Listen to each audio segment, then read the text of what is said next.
आज हम कल वाली क्लास को कंटिन्यू करते हैं। कल हमने टाइप्स ऑफ कंपनी, कंपनी के डेफिनेशन, क्लासिफिकेशन पढ़े थे दोनों एक्ट के तहत, 1956 के अंदर एंड टू कंपनी एक्ट 2013 के अंदर। आज हम जो हमारे कंपनी अकाउंट में हमारे एडवांस प्रैक्टिकल आएंगी बीपीएससी ऑडिटर मेंस में, कॉमर्स वाले में जो हमारा टॉपिक है वो है practical problems of company accounts. तो जो अभी हमने कंपनी और उसकी थ्योरी पढ़ी वो हमारा बेस था, बेस करना जरूरी है साथ में, और उसी के प्रैक्टिकल का जो बेस है वो हम आज करेंगे। मेनली शेयर से मैम शुरू कल करेंगे। का शेयर थोड़ा कैसे हो? इंट्रो दे दीजिए ना। कल का इंट्रो? क्लास मैं अटेंड नहीं कर। हाँ। Okay okay okay. मेरा नाम अवंतिका वर्मा है और मैं दिल्ली गवर्नमेंट में लेक्चरर हूँ, लेक्चरर ऑफ कॉमर्स। उसके आगे हम आज की क्लास को कंटिन्यू कर सकते हैं। ऐसा नहीं है कि कल वाली क्लास अगर डिटेल में आप लोगों ने नहीं देखी है तो आप आज नहीं देख सकते, यानी आज वाला आगे कंटिन्यू नहीं कर सकते। जैसे आप एनरोल हो जाएंगे तो जो आपका टॉपिक रह गया है वो आपको फिर से रिपीट डिटेल में भी समझा दूंगी। पर मैं आपको एक माइंड मैप दे देती हूँ कि कल हमने क्या किया था। कल हमने कंपनी के मीनिंग पढ़ा था। तो कंपनी है क्या? कंपनी एक आर्टिफिशियल पर्सन है जो कि कंपनी एक्ट के थ्रू क्या होती है, इनकॉर्पोरेट होती है, रजिस्टर्ड होती है। तो जो भी कंपनी किसी एक्ट के तहत, मेनली कंपनीज एक्ट 1956, उसी को रिवाइज किया गया था तो बना था कंपनी एक्ट 2013, क्योंकि वो बहुत पुराना था, आउटडेटेड था। तो उसके नया जो आया हमारा वो आया 2013। उसके अंडर कंपनी का हमने मीनिंग पढ़ा, डेफिनेशंस पढ़ी थी। प्रोफेसर हैने की जो डेफिनेशन है वो बेस्ट है, ठीक है। वो आपको कंप्लीटली, अगर इसका डिटेल में थ्योरेटिकल क्वेश्चन आता है तो आपको डेफिनेशन भी लिखनी है। उसके बाद में हमने क्लासिफिकेशन पढ़ा था। क्लासिफिकेशन किसका? कंपनीज का। दोनों मैम एक्ट के प्रोफेसर तहत हेनरी का तो बताया नहीं था। हैने बताया, कल बताया था ना, प्रोफेसर हैने का ही बताया। नहीं मैम। बताया प्रोफेसर हैने का ही बताया था, क्योंकि उसी की ही बेस्ट है।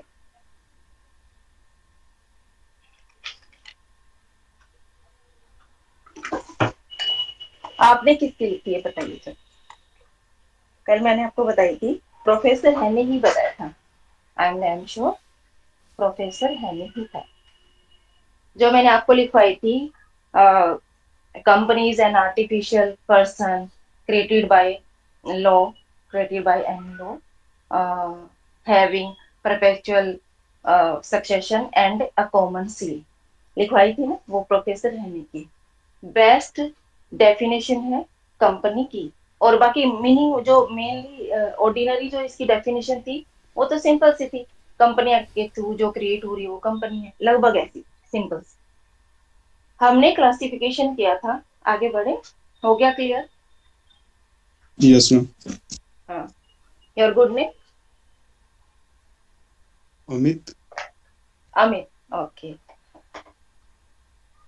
क्लासिफिकेशन हमने पढ़ा था, बहुत सारे बेसिस में था, लाइबिलिटी में, ऑनरशिप में, नेशनलिटी में, है ना, कई सारे हमने पढ़े थे, तो इसमें क्लासिफिकेशन था।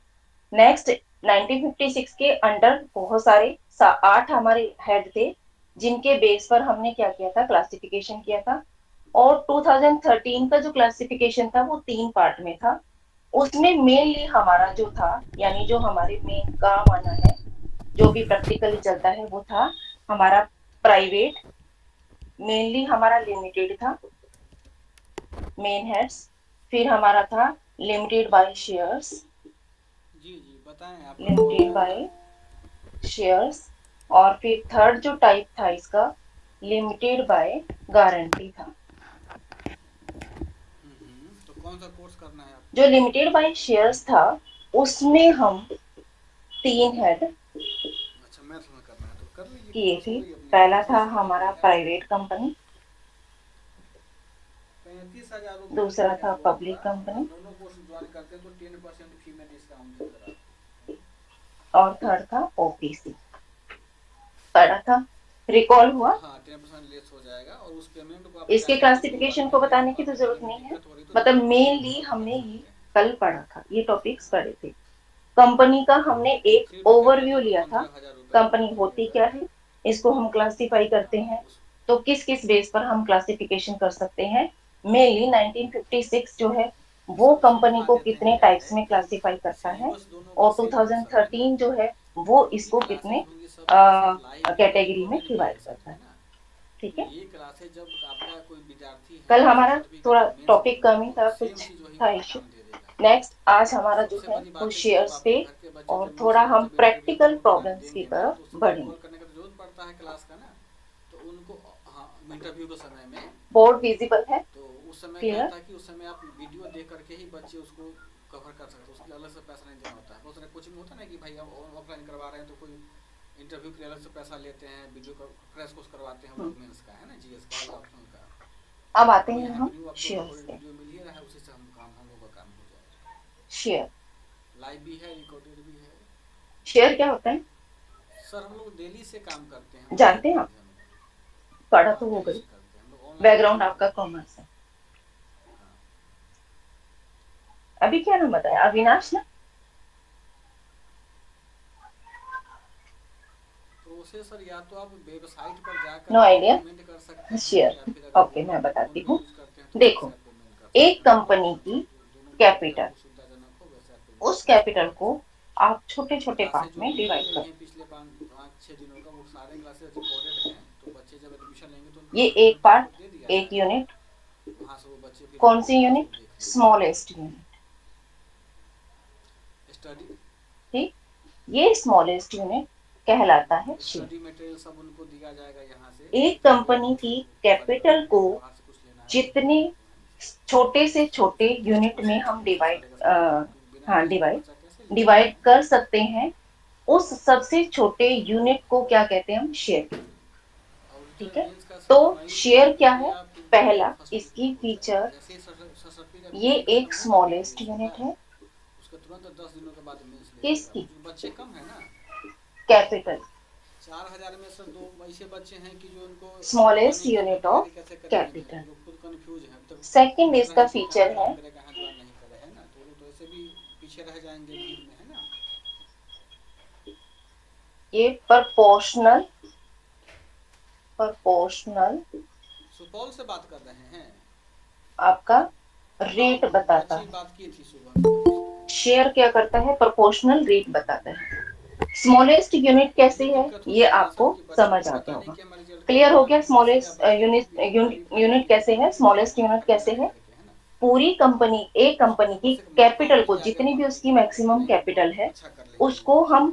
जितने टुकड़ों में डिवाइड कर सकते ऐसा हैं, नहीं है, यानी यही सारा कंपनी मौका है, अब इस समय कितने हैं बच्चों को जितने टुकड़ों में कोचिंग में डिवाइड भेजा करती जाएगा, है, घर जितने में यूनिट्स पढ़ाई में, करेगा नहीं स्मॉलेस्ट बच्चा घर यूनिट्स पर, में है ना। उसे डिवाइड करती है, वो बस एक डाटा यूनिट क्या रखिएगा कहलाती फोन है, में, एक बच्चा शेयर बस कहलाती टिकटॉक है। ठीक यूट्यूब है, देख के खराब अब आती है बात अपना प्रोपोर्शनल दिमाग रेट क्या लगाता है। है, क्योंकि डाटा थी ना पढ़ाई में काम प्रोपोर्शनल आएगा। रेट को शो करता है बस ध्यान रखिएगा शेयर। अपना। कैसे? अब देखो, ये है, जैसे एक कंपनी के पास मान लो ओहो, अच्छा लग रहा है। 10,000 रुपीज की कैपिटल है मैक्सिमम, यानी उसकी कैपिटल, ठीक है सर, जैसा भी है नॉमिनल मुझे बता कैपिटल कितनी दीजिएगा है, सब। 10,000 रुपीज की, और उसने 10 रुपीज का एक शेयर किया है। ठीक, यानी स्मॉलेस्ट यूनिट उसने कितनी बांटी है, 1 रुपी ना रखकर 10 रुपी का एक यूनिट है उसकी, तो 10 रुपीज का एक शेयर हो गया। तो 10 रुपीज का जो एक शेयर है, ये अगर हम बात करें प्रपोर्शन की, तो ये कौन सा पार्ट आता है, 1,000, यानी वो उसकी क्या है, रेशियो है। प्रपोर्शन की बात की जाए तो एक शेयर पूरी कैपिटल में रेट बताता है। अब शेयर होल्डर की बात करते हैं। शेयर होल्डर वो होता है जिसने शेयर को होल्ड किया हुआ है। होल्ड करना मतलब कि मैथ उसने तो शेयर चालू को है क्लास, कब परचेज जुड़े किया हो हुआ है। तुम क्लास में? 2-3 कंपनी क्लास के मेरा शेयर ज्वाइन को मांग रहे हैं हमसे तो जो पर्सन परचेज करता है वो क्या कहलाता है, शेयर होल्डर नहीं, सर तो कहलाता है। पढ़ा रहे थे ना, अब आते क्लास हैं में। बात, मान लो 10,000 टोटल शेयर्स हैं, उसमें से 1,000 आपका नहीं शेयर्स चालू हो रहा है एक नेट। पर्सन कोई ए है उसने ले लिया, तो अब उसका हम अगर प्रोपोर्शनल रेट अच्छा, आपकी निकालें आवाज़ नहीं जा रही है तो सर तक। अच्छा ठीक है, बस आराम इतना से समझ निकल में आ रहा जाएगी, था। 3 जीरो से 3 जीरो हाँ। कैंसिल हुई, यानी 1/10 प्रपोर्शन किसके पास है, ए के पास है। ठीक है, तो ये इसका दूसरी फीचर। अब आते हैं इसकी थर्ड फीचर पे। थर्ड फीचर है ये, बेस है किसका, ओनरशिप का। शेयर कंपनी में बेस है, बेसिस ऑफ ओनरशिप।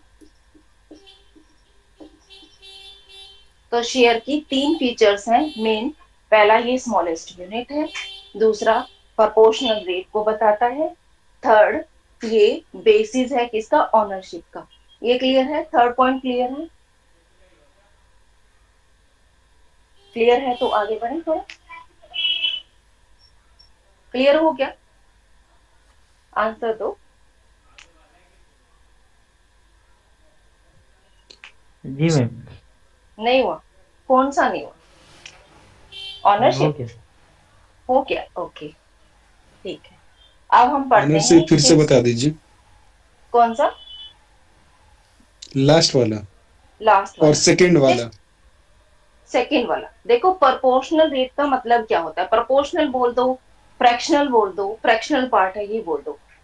शेयर अगर किसी भी कंपनी का, देखो आप सिंपल सी बात छोड़ो, कंपनी भी छोड़ो, हर चीज छोड़ो, आपके पास जो टोटल पैसे हैं, मान लो आपके पास पॉकेट मनी है 10,000 रुपीज, ठीक। अब आपको, आपने उसके 10 वो बना लिए, अलग अलग बंच बना लिए, तो आपने कितने बनाए, 10,000 है तो आपने कितने कितने पैसे अलग रखे होंगे, 10,000 आपके पास पैसे हैं तो आपने कितने कितने रुपए अलग रखे होंगे, अगर आपने 10 यूनिट बनानी एक है हजार तो। रुपये 1,000, 1,000, 1,000, है ना। अब आपने 10 जगह पे एक एक हजार रुपए रख ली, ठीक। तो अगर हम बात करें एक शेयर की, यानी एक यूनिट की, तो वो आपको इसका प्रपोर्शन, टोटल कैपिटल का प्रपोर्शनल रेट या प्रोपोर्शनल पार्ट बताता है या नहीं बताता। अगर आपने इसमें 1,000 रुपीज लेकर खर्च कर दिए तो आपने 10,000 का कितना खर्च किया, 1/10 पार्ट कर दिया ना। एक वन बटा टेंथ दसवां पार्ट भाग। आपने क्या कर दिया, हाँ 10वां हिस्सा आपने क्या कर दिया, खर्च कर दिया। तो इसका मतलब ये हुआ कि आपने 1/10 पार्ट, यानी फ्रैक्शन में अगर हम इसे बताएं तो 1/10 है ये। प्रपोर्शन भी बात करें तो 10 में से एक हिस्सा आपने क्या कर दिया है, खर्च कर दिया। ठीक है, तो शेयर क्या बताता है, अपनी वैल्यू बताता है कितनी, जितनी कैपिटल में उसका जो हिस्सा है। 10,000 की कैपिटल को एक कंपनी तो 10-10 के शेयर में बांट रही है, कोई बी कंपनी है वो इसे 100 का एक शेयर बना रही है, तो क्या ये इसका प्रपोर्शन जो है और इसका प्रपोर्शन क्या दोनों सेम है? नहीं, नहीं है, इसकी वैल्यू एक ज्यादा रुपये। है। हाँ, अगर हम बात करें 10 रुपए का एक शेयर है, ठीक है, और 10,000 की टोटल कैपिटल है, इसका फ्रैक्शन निकालें हम, ठीक। दूसरा, 100 रुपीज का एक शेयर है और 10,000 की टोटल कैपिटल है, और हम इसका शेयर निकालें, ये तो इसका 100वां भाग है, और हम इसकी बात करें तो ये इसका 1,000वां भाग है, 1,000th पार्ट है ये इसका। तो ये पूरी कैपिटल में ये जो इसकी वैल्यू है, शेयर की वैल्यू जो है, वो इसका प्रपोर्शन यानी इसका फ्रैक्शनल रेट बता रही है या नहीं बता रही, बता रही है ना। हम्म, हाँ, बस यही है, ये इसका फीचर है सेकंड, ठीक। प्रोपोर्शनल की जगह आप फ्रैक्शनल रेट भी या फ्रैक्शनल पार्ट भी इसका मीनिंग लिख सकते हो, फ्रैक्शनल पार्ट। दीपक सर। अगर मैंने आपको शेयर की वैल्यू नहीं नहीं बताई, लिखिए। सिंपल अगर मैंने आपको कैपिटल बता दी रोशनी और मैंने बोलिए, कहा आपके स्क्रीन के कि पास ही इसका आएगा। जो शेयर है बच्चों को आवाज वो देंगे, आप वन लोग रोशनी थाउजेंड बोलिएगा। या 100th वाला के प्रपोर्शन में है उसको या बोल दो तो स्क्रीन फ्रैक्शन पर में आ है, जाएगा। तो आप इसकी वैल्यू, इस शेयर की वैल्यू आप निकाल सकते हो या नहीं निकाल सकते हो? हम्म, वो तो निकाल सॉफ्टवेयर पे सकते हो ना। तुमको आप क्या आइकन करोगे, दिख रहा होगा जिसमें कि टोटल बच्चे का जब कैपिटल को लिखा हुआ होगा, राइट कॉर्नर डिवाइड कर दोगे पार्ट नीचे। से, आपके शेयर की वैल्यू आ गई। आपके शेयर की वैल्यू है 100 रुपीज। ठीक है, तो ये फ्रैक्शनल पार्ट बताता है। ये वाला क्लियर हो गया होगा। हम्म, आगे बढ़े, ठीक ऑनरशिप है की उसके बात करते हैं। हाँ जैसे अगर हम उसके एक शेयर टीचर की नाम आ गया वैल्यू ना से वहाँ पे बच्चों का। उसका फ्रैक्शन निकाल सकते हैं, तो ओनरशिप का भी तो बेस यही है। अब ठीक है, उसके कल ऊपर देखिए मैंने 3 आपको डॉट दिख बताए रहा थे होगा सर आपको, कंपनी के टाइप्स बताए थे, है उस ना। पर क्लिक कीजिएगा। उसमें मैंने आपको government and non government company के बारे में बताया। नहीं नहीं, उस होस्ट फैकल्टी के ऊपर या नाम के ऊपर अब सर्च गवर्नमेंट फील्ड में कंपनी का क्या क्राइटेरिया था, 50% क्या से डॉट दिख रहा है। ज्यादा जिसके पास शेयर हाँ हो, उसी में देखिए यानी अलाउ है, गवर्नमेंट के अलाउ पास दिख रहा अगर होगा, 50% से अलाउ ज्यादा टाइप शेयर सेलेक्ट है, कर लीजिए। ज्यादा नॉट 50%, 50% से ज्यादा, यानी हम बात करें चौथा या 5वां ऑप्शन 51% होगा। एंड मोर, अगर ज्यादा है हाँ तो वो क्या अलाउ है, माइक को गवर्नमेंट कंपनी हाँ है। अलाउ माइक को और किस बेस बिग पे कर कहला दीजिए रही है ये, ऑनरशिप के बेस पर। और कैमरा को भी कर दीजिए। ऑनरशिप किसका, शेयर्स का।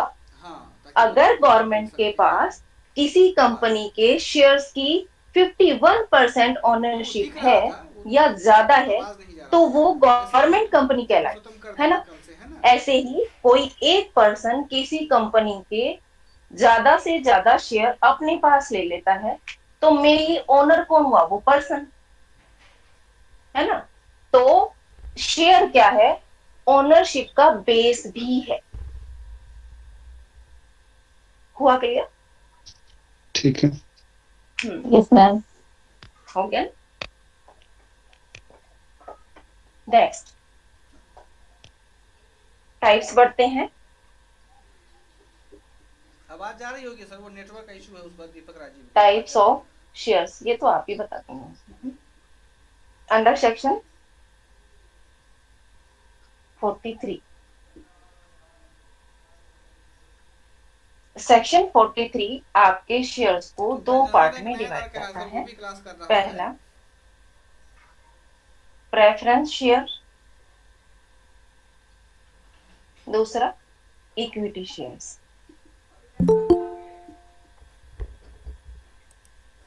प्रेफरेंस शेयर्स, इसकी दो खास बात है।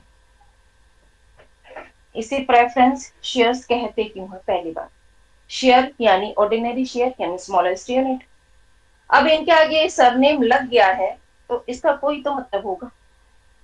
प्रेफरेंस का मीनिंग होता है किसी भी चीज को प्रायोरिटी देना, ज्यादा महत्व देना, इंपॉर्टेंस देना। तो जिन शेयर्स को ज्यादा प्रेफरेंस मिलेगी वो प्रेफरेंस शेयर्स। अब शेयर्स को प्रेफरेंस कैसे मिल रही है, कोई तो बेस होगा। पहला, जब इनको डिविडेंड बांटा जाता है, शेयर्स का रिटर्न क्या होता है, डिविडेंड। यानी शेयर्स को जो पैसा शेयर की फॉर्म में लगा है उसके बदले में क्या मिलता है, जो अर्निंग होती है, जो इनकमिंग आती है, जो रेवेन्यू होती है, उसका नाम होता है डिविडेंड। जैसे लोन की इनकम क्या कहलाती है, इंटरेस्ट कहलाती है। ऐसे शेयर्स की इनकम का नाम होता है डिविडेंड। ठीक, तो डिविडेंड में क्या मिलती है, इन्हें प्रेफरेंस मिलती है। किसको, प्रेफरेंस शेयर्स को। जैसे एक कंपनी के जितनी भी इनकमिंग हुई, यानी जितनी भी रिसीट्स, रेवेन्यू, जो भी उनकी इनकम हुई, उसमें से सारे खर्चे वर्चे हटा दिए, तो क्या निकल के आया, हमारा प्रॉफिट निकल कर आया। ठीक, अब आया प्रॉफिट, तो प्रॉफिट में से और भी जो जरूरी खर्चे बर्चे हैं वो सब करने के बाद जो नेट डिविजिबल जो प्रॉफिट होता है, उसमें से हम क्या करते हैं, डिविडेंड देते हैं। किसको, जो शेयर होल्डर्स हैं हमारे, उनको। तो जो शेयर होल्डर्स हैं उन्हें हम जब डिविडेंड देते हैं, तो अगर हमारी कंपनी में प्रेफरेंस शेयर होल्डर है तो उन्हें हम सबसे पहले डिविडेंड देंगे।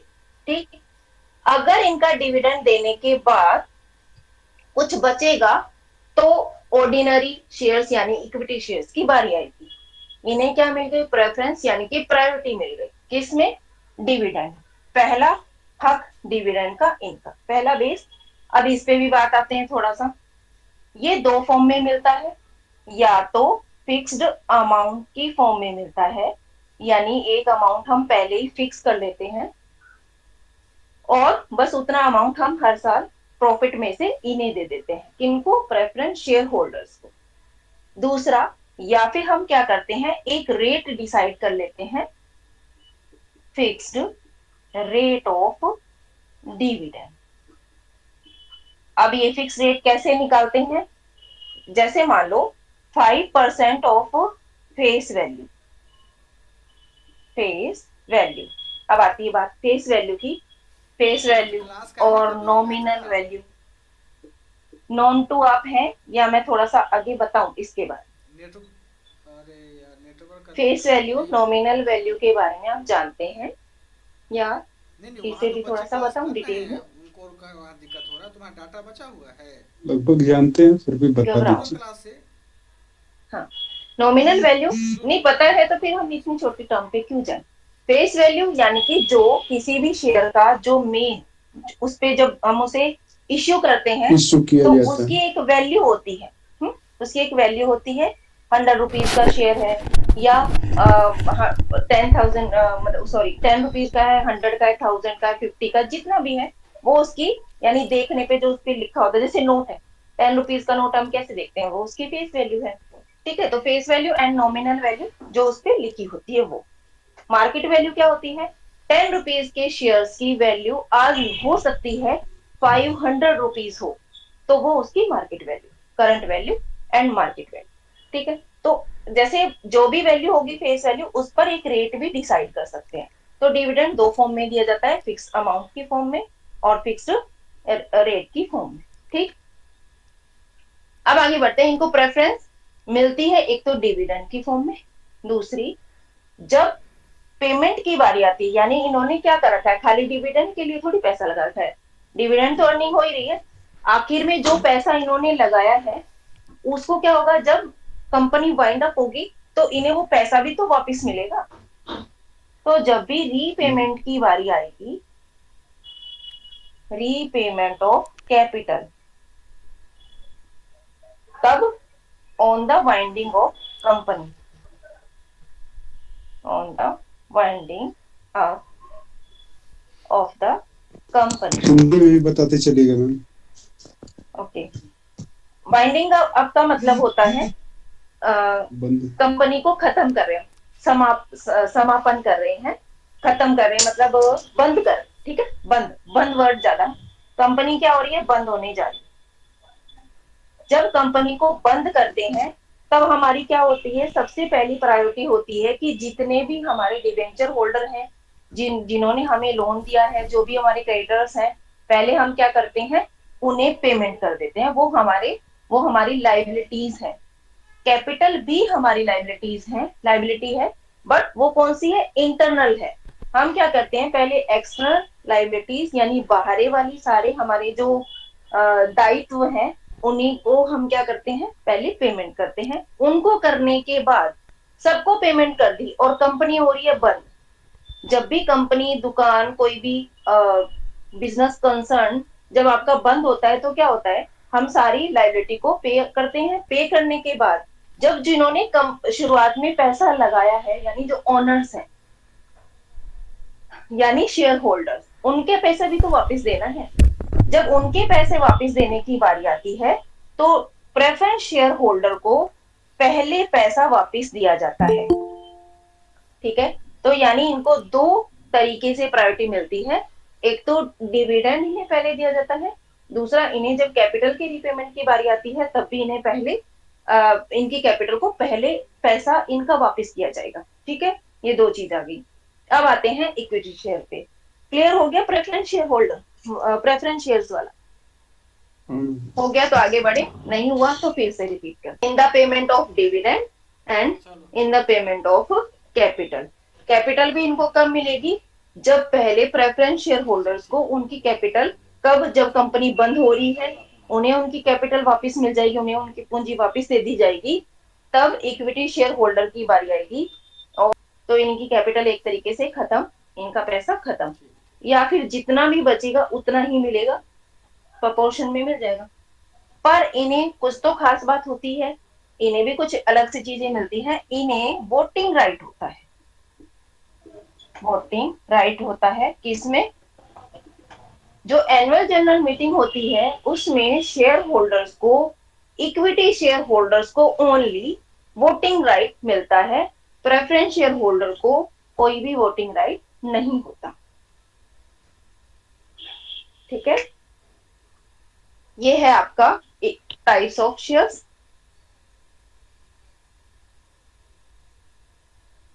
Clear? Yes ma'am. Next share capital के बारे में पढ़ते हैं।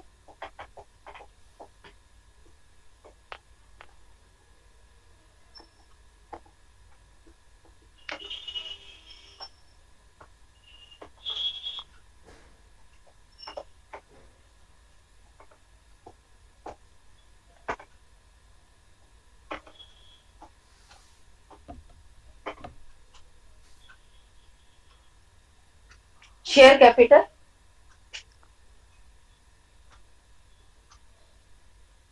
शेयर की फॉर्म में जो हमने कैपिटल लगाई, शेयर खरीद कर जो हमने पैसा लगाया उसे कहते हैं शेयर कैपिटल। और अब हम इसके पढ़ते हैं टाइप्स।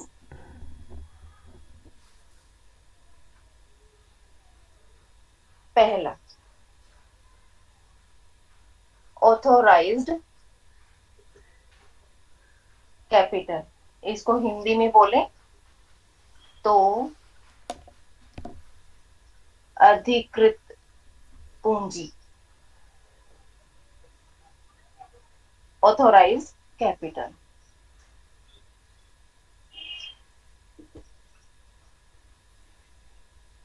अब ऑथोराइज्ड कैपिटल क्या होती है? इसके दो नाम और भी हैं। एक है रजिस्टर्ड कैपिटल, दूसरा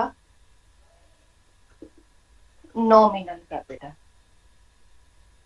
ऑथोराइज्ड कैपिटल वो कैपिटल होती है जिससे एक कंपनी रजिस्टर्ड होती है। आपने सुना होगा कंपनी के बारे में, ये कह रहा था ये 10 करोड़ की कंपनी है, 50 करोड़ की कंपनी है ना? तो वो जो बताया जाता है अमाउंट, जो कैपिटल बताई जा रही है वो क्या है? उसकी मैक्सिमम कैपिटल है, मैक्सिमम लिमिट है।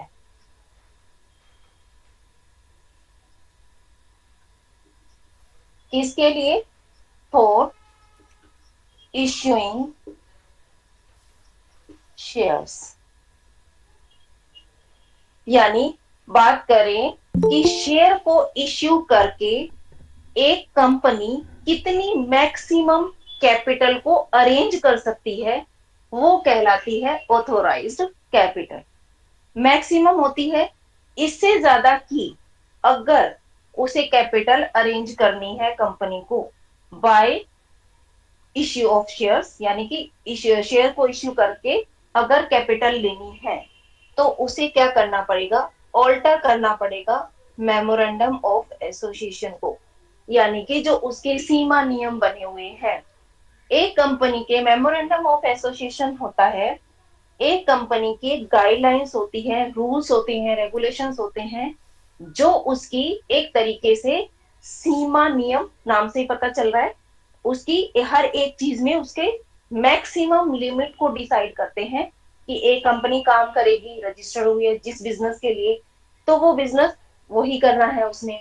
अगर वो कैपिटल की बात करते हैं तो इससे ज्यादा की वो कैपिटल नहीं अरेंज कर सकती, और मतलब source of income, source of finance और यूज कर सकती है, बट शेयर से नहीं कर सकती। ठीक है, इस तरीके से मेमोरेंडम ऑफ एसोसिएशन में बहुत सारे नियम लिखे होते हैं, कंपनी के सीमा नियम लिखे होते हैं। एक होता है आर्टिकल ऑफ एसोसिएशन, यानी कि कंपनी के अंतर नियम, यानी अंदर वो काम कैसे करेगी, वो रूल एंड रेगुलेशंस होते हैं आर्टिकल ऑफ एसोसिएशन में।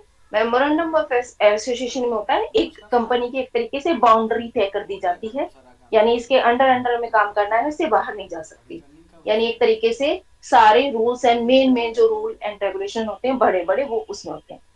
तो अब अगर हम बात करें ऑथोराइज कैपिटल की, तो ऑथोराइज कैपिटल वो कैपिटल होती है जिससे एक यानी कि नॉमिनल एक मैक्सिमम लिमिट ऑफ कैपिटल एक कंपनी की जो शेयर इश्यू करके वो अरेंज कर सकती है, मैक्सिमम लिमिट दी होती है, और इससे ज्यादा वो कर नहीं सकती, और करना होगा तो उसे क्या करना पड़ेगा, एक चेंज करना पड़ेगा इसमें।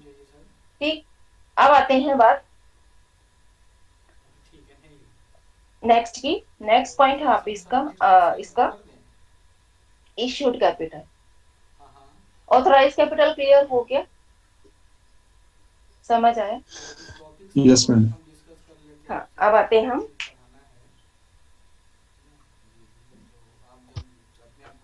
Issued capital.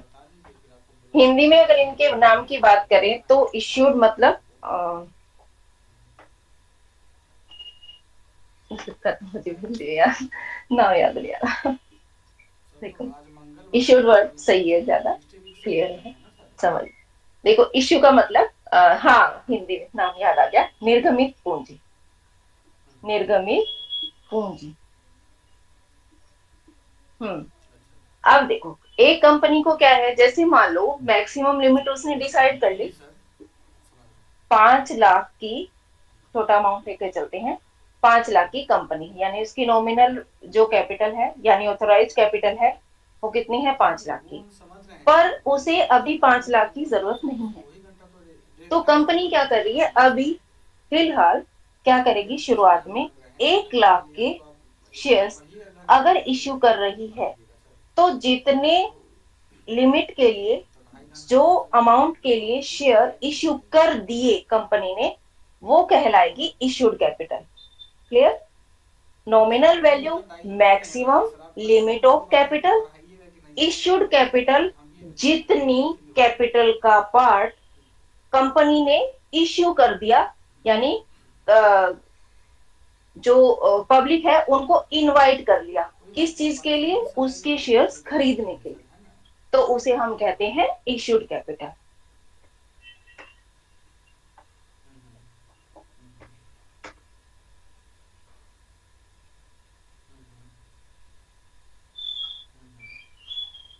अब हम बात करें, जैसे 5 लाख की नॉमिनल वैल्यू थी,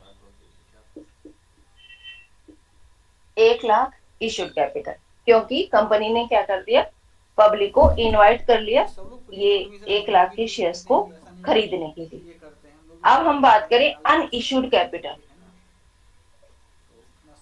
तो जितनी मैक्सिमम कैपिटल है यानी ऑथोराइज कैपिटल है, उसमें से इश्यूड कैपिटल को माइनस कर दो, तो 4 लाख की जो आपके पास कैपिटल बची है वो क्या कहलाएगी, अनइश्यूड कैपिटल कहलाएगी, यानी कैपिटल का वो पार्ट जिसे अभी तक कंपनी ने इश्यू नहीं किया है, तो पब्लिक को इनवाइट नहीं किया है। ठीक, तो इश्यूड कैपिटल क्लियर। अब आते हैं हम बात सब्सक्राइब कैपिटल।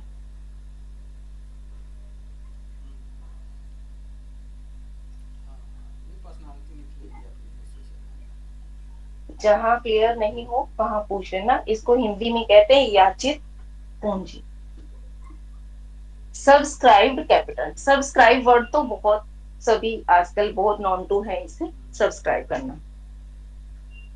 अब 1 लाख की कैपिटल को कंपनी ने क्या किया, इश्यू कर दिया, इनवाइट कर लिया पब्लिक को। अब पब्लिक ने क्या किया, 80,000 की कैपिटल को यानी 80,000 के लिए एप्लीकेशंस भेज दी। एप्लीकेशंस मतलब भेजी का मतलब ये हो गया कि हाँ, एप्लीकेशन ये की है कि आपने हमें ऑफर किया था, और जो पब्लिक में से जो भी पर्सन शेयर खरीदने के लिए वो है, मतलब शेयर खरीदना चाहता है, तो वो क्या करता है, एक एप्लीकेशन मनी के साथ में कंपनी को भेजता है उसके शेड्यूल्ड बैंक में।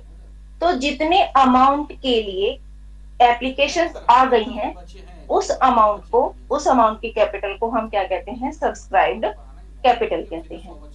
ये जो सब्सक्रिप्शन है ये हो सकता है जितना हमने मांगा था, यानी कि इश्यूड कैपिटल में से क्या हो सकता है, ज्यादा हो सकता है, 1 लाख का हमने क्या किया था, इश्यू की थी। मे बी जो सब्सक्रिप्शन है वो क्या हो, कम हो, यानी 80,000 कम है। हो सकता है ये 110 का हो, यानी 1 लाख शेयर्स के लिए एप्लीकेशंस आ गई हूँ। मे बी जितना मांगा गया है उतना ही सब्सक्रिप्शन आए, यानी कि सब्सक्राइब्ड कितनी कैपिटल हो रही है, हो सकता है जितनी शेयर इश्यू के लिए एप्लीकेशन चाहिए थी उतने की उतनी आई हो सकता है एप्लीकेशन ज्यादा अमाउंट के लिए आ गई हो सकता है जो एप्लीकेशन है वो कम अमाउंट के लिए आई हो, यानी कि मांगी तो हमने 1 लाख शेयर बेचना चाह रहे थे, बट जो ऑफर आए हैं वो कितने आए हैं, 80 एप्लीकेशन आई हैं वो कितने, 80,000 की आई है। जो पूरा यानी जितना हमने मांगा था उतना है, तो ये एट पार कहलाता है। एट पार मतलब सिंपल, जितना मांगा था। अगर ज्यादा के लिए एप्लीकेशन आती है तो ये हमारा ओवर सब्सक्रिप्शन कहलाता है।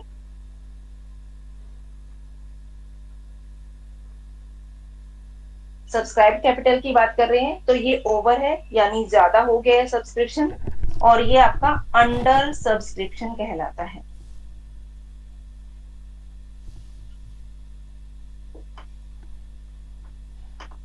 कम आए तो अंडर, ज्यादा आए तो ओवर, और अगर सिंपल है तो हम कहेंगे जितनी भी है उतना ही मांगा गया है।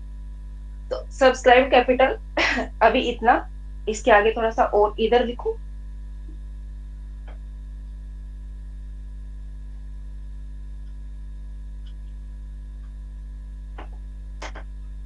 अब आते हैं एक वर्ड, मिनिमम सब्सक्रिप्शन, यानी न्यूनतम याचना। सब्स, ठीक है, ये एक कॉन्सेप्ट पढ़ना बहुत जरूरी है। जब भी हम कैपिटल इश्यू करते हैं और जितनी कैपिटल के लिए हमारे पास सब्सक्रिप्शन आती है, यानी हमारी कैपिटल कितनी सब्सक्राइब्ड हुई है, इस पर थोड़ा सा एक रूल है। वो ये रूल ये है कि अगर 90%, जैसे हमने 1 लाख रुपीस के लिए क्या मांगी, एप्लीकेशंस मांगी हैं, इसका 90% अगर हम कहें तो कितना होता है, 90,000। 90,000 के शेयर्स, अमाउंट के शेयर्स के लिए अगर एप्लीकेशंस नहीं आई हैं तो हम क्या करेंगे, शेयर अलॉट नहीं करेंगे, शेयर इश्यू नहीं करेंगे, शेयर अलॉटमेंट नहीं होगा, पहली बात।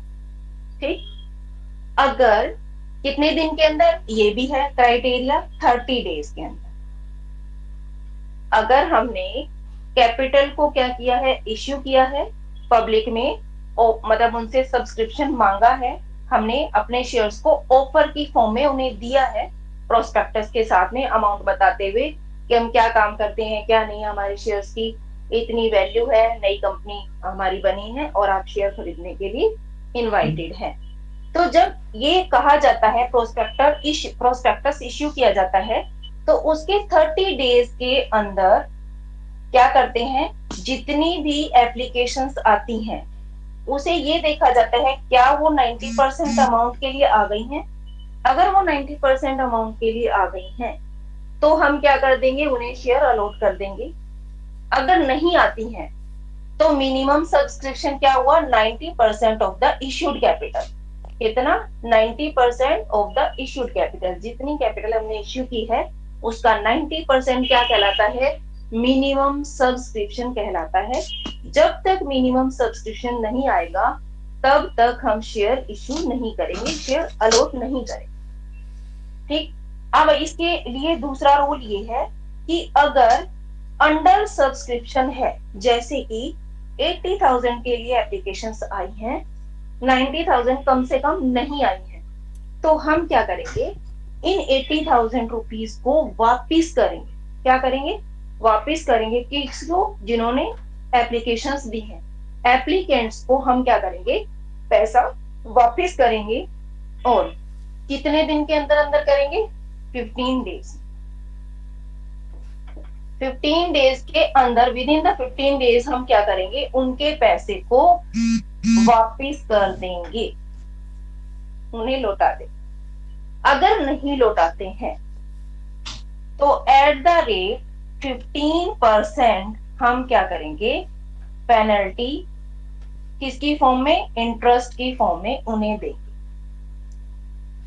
5 दिन लेट हुआ है तो 5 दिन का 15% के हिसाब से इंटरेस्ट के साथ में उनका पैसा वापस करेंगे। ज्यादा टाइम के लिए है तो ज्यादा, ठीक है। तो एट द रेट 15% हमें इंटरेस्ट के साथ में उनका पैसा वापस करेंगे। मिनिमम सब्सक्रिप्शन का रूल आपका ये कहता है। यहाँ तक क्लियर है?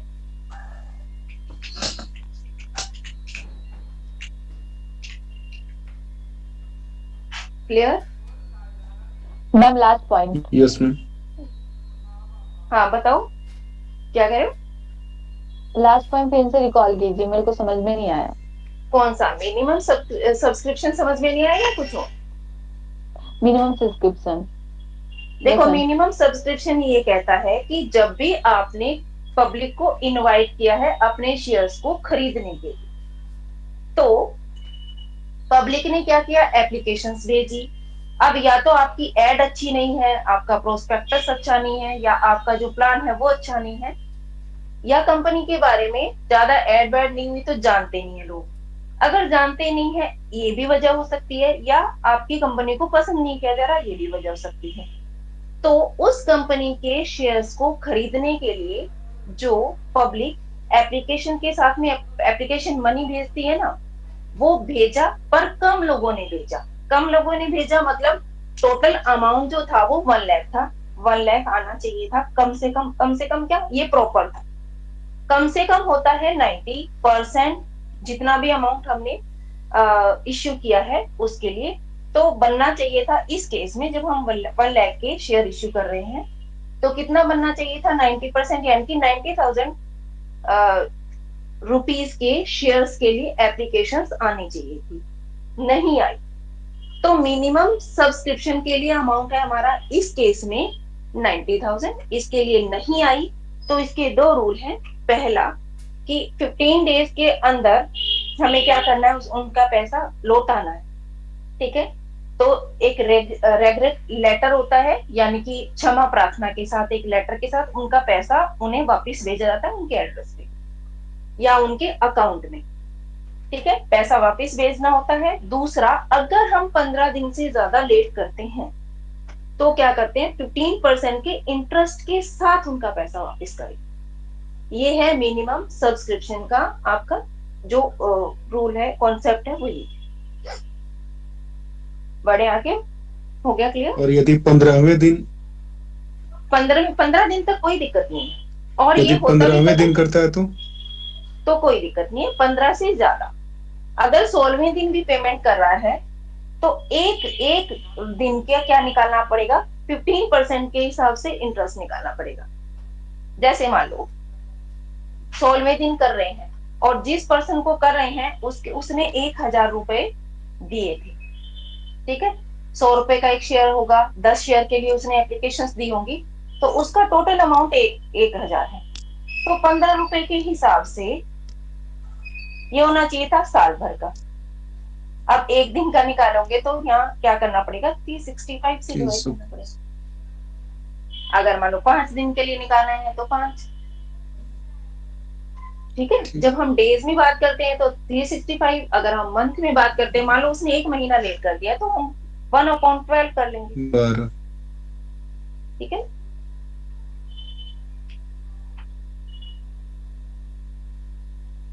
और इसी का अगर हम उल्टा कॉन्सेप्ट करें, जैसे इसका किया था इश्यूड, तो जितनी कैपिटल इश्यूड नहीं है उसे हम कहते हैं अनइश्यूड। इसी तरीके से सब्सक्राइब्ड कैपिटल, इसका उल्टा क्या होगा, अनसब्सक्राइब्ड कैपिटल।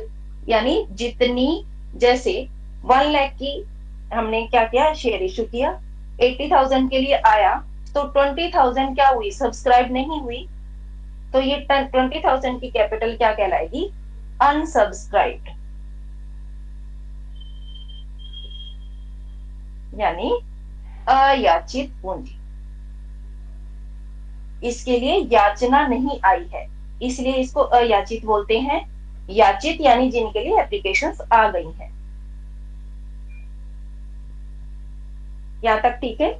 जहां पे भी आपको इंग्लिश की टर्म समझ में नहीं आती है, वहां मैं पूरी कोशिश करूंगी हिंदी की टर्म्स बताने की, बट क्योंकि थोड़ा यूज टू हम थोड़ा इन्हीं वर्ड्स में इंग्लिश के टर्म्स में रहते हैं, तो मुंह से वही निकलती। पर आप एक बार बता देंगे तो उसका हिंदी वाला कोशिश करूंगी पूरा कि हिंदी में उसको मैं प्रोनाउंसिएशन उसकी करूँ। मैम आंसर सब्सक्राइब का फिर से बता दीजिए। सब्सक्राइब का क्या बताना है, उसका मैम मीनिंग बताना है दोबारा। नहीं नहीं अनसब्सक्राइब का बताना है, अनसब्सक्राइब का मैम। जी है ना? हाँ ठीक है। जी चलो, सब्सक्राइब तो समझ में आ गया था ना? जी मैम। सब्सक्राइब, अन मतलब जो नहीं हुआ। 1 लाख के लिए हमने कैपिटल को इश्यू किया, 90,000 के लिए हमारे पास एप्लीकेशंस आ गई यानी याचनाएं आ गई। याचित पूंजी हमारी कितनी है? 90,000। 1 लाख हमारी निर्गमित पूंजी थी यानी कि इश्यूड थी। कितना बचा? 10,000 की जो पूंजी है वो हमारी, जिसके लिए कोई भी एप्लीकेशंस नहीं आई है, तो इसी कैपिटल को हम कहते हैं अयाचित पूंजी यानी अनसब्सक्राइब्ड कैपिटल। हुआ क्लियर? ठीक मैम। सिंपल सी बात, आपने अपनी फ्रेंड से 100 रुपए मांगे, उसने कहा मेरे पास नहीं है। कितने हैं भाई? 80 रुपीज है। 80 रुपीज उसने दे दिए। अब कितने नहीं दिए? 20 रुपीज नहीं दिए, यानी उसने 20 रुपीज क्या कर दिया? मना कर दिया। ये वही चीज है जिसके लिए मना कर दिया जाए, ऑफर नहीं आए, एप्लीकेशंस नहीं आए, तो हमारी अनसब्सक्राइब्ड कैपिटल। और सब्सक्राइब यानी जीतने के लिए हमारे पास एप्लीकेशंस आ जाए। ठीक है? मैम जहाँ ज्यादा के लिए आता है उसे क्या बोलते हैं? उसे कहते हैं over subscription. Okay ma'am. Over subscription यानी अधियाचना मतलब ज्यादा। ठीक है, ओवर सब्सक्रिप्शन। जब हम इसका प्रैक्टिकल करेंगे ना, प्रैक्टिकल क्वेश्चन करेंगे, तो मेनली इसी के आएंगे, ओवर सब्सक्रिप्शन वाले क्वेश्चन ही आएंगे। हम जर्नल एंट्री जब करेंगे, जैसे मान लो 1 लाख के लिए हमने कैपिटल को इश्यू किया था, तो हम 1 लाख के ही शेयर इश्यू करेंगे। अगर मान लो हमारे पास 1,20,000 के लिए एप्लीकेशन आ गई है, एप्लीकेशन खाली थोड़ी आती है, उनके साथ पैसा आता है ना? तो पैसा एक ऐसी चीज है जो हम फालतू में 1 रुपया भी, पता है बिजनेसमैन क्या कहता है?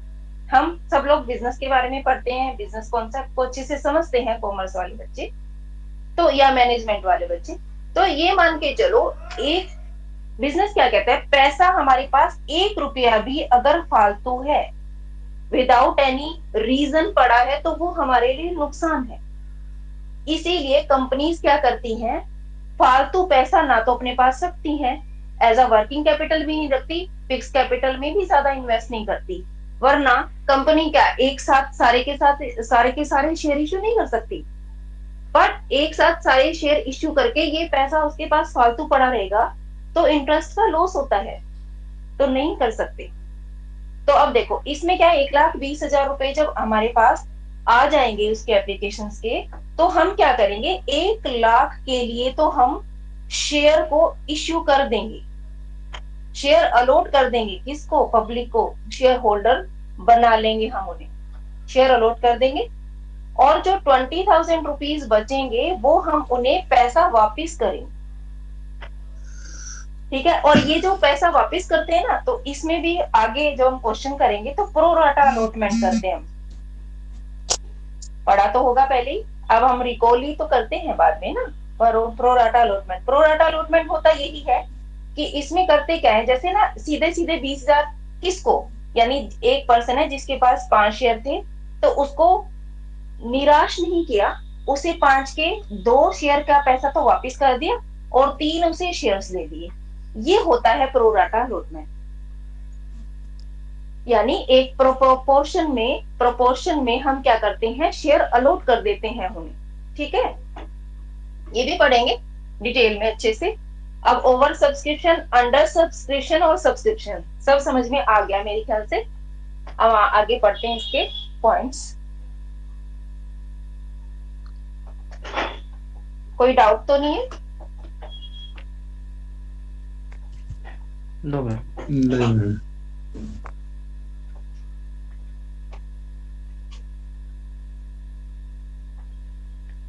अब इसी में थोड़ा सा और भी डिटेल में है। अभी जो ये सब हम कैपिटल के टाइप्स पढ़ेंगे ना, इन्हें बैलेंस शीट में हम शो कैसे करते हैं फिर वो भी बताना है। तो जो सब्सक्राइब्ड कैपिटल है, इसके आगे हम जब प्रैक्टिकल क्वेश्चन करते हैं तो इसे हम दो हेड में बांटते हैं। ठीक, सब्सक्राइब्ड कैपिटल को दो हेड में बांटा जाता है।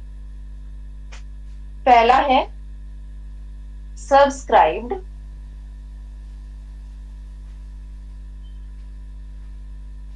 And fully paid. सब्सक्राइब भी हो गई है और पूरी की पूरी क्या हो गई है, पेड भी हो गई है। जितना अमाउंट हमने मांगा था, जितने के लिए एप्लीकेशन आई थी, उतने सारे के सारे पैसे हमारे पास आ गए। एक टाइप ये। दूसरा subscribed but not fully paid. ये दोनों ही हेड हम बैलेंस शीट में बनाते हैं, बट नॉट फुल्ली पेड। ये कैसे, देखो 10,000 का 10 रुपीज का एक शेयर था। 10 रुपीज यानी पूरा अमाउंट हमने मांग लिया, मंगवा लिया, और पूरा का पूरा अमाउंट हमारे पास आ गया।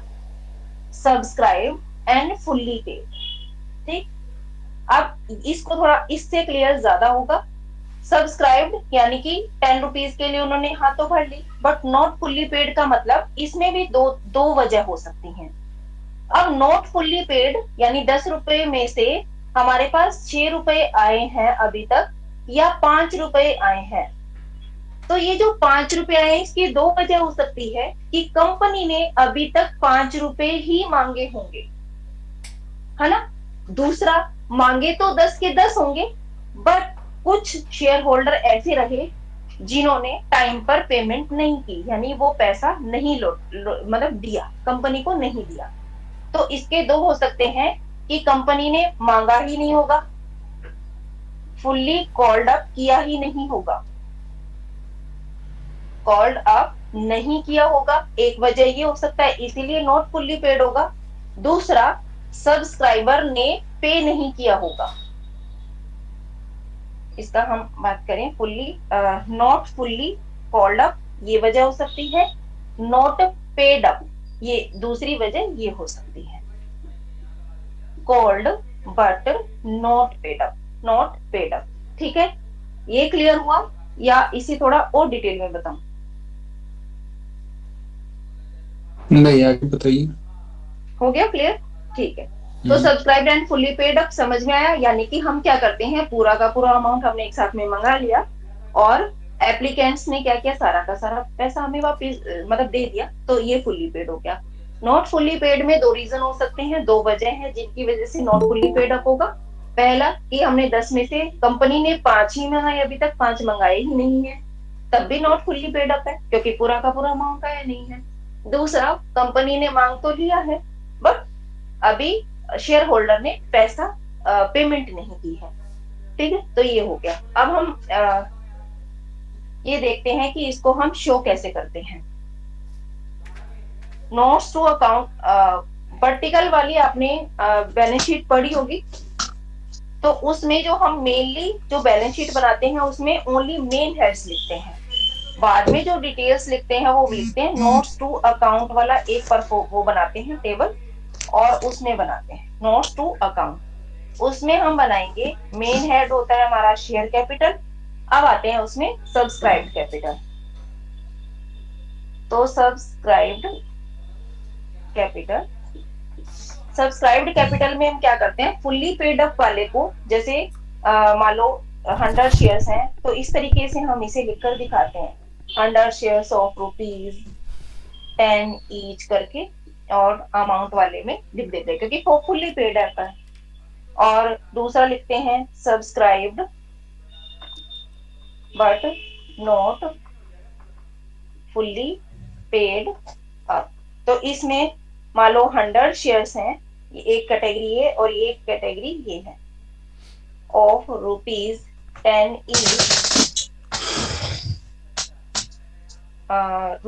₹5, बट ₹5 कॉल्ड अप, यानी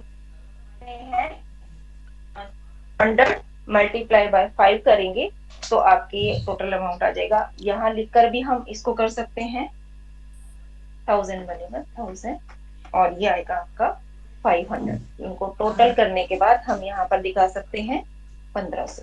ठीक है, तो ये आपका सब्सक्राइब के हिसाब से हो गया।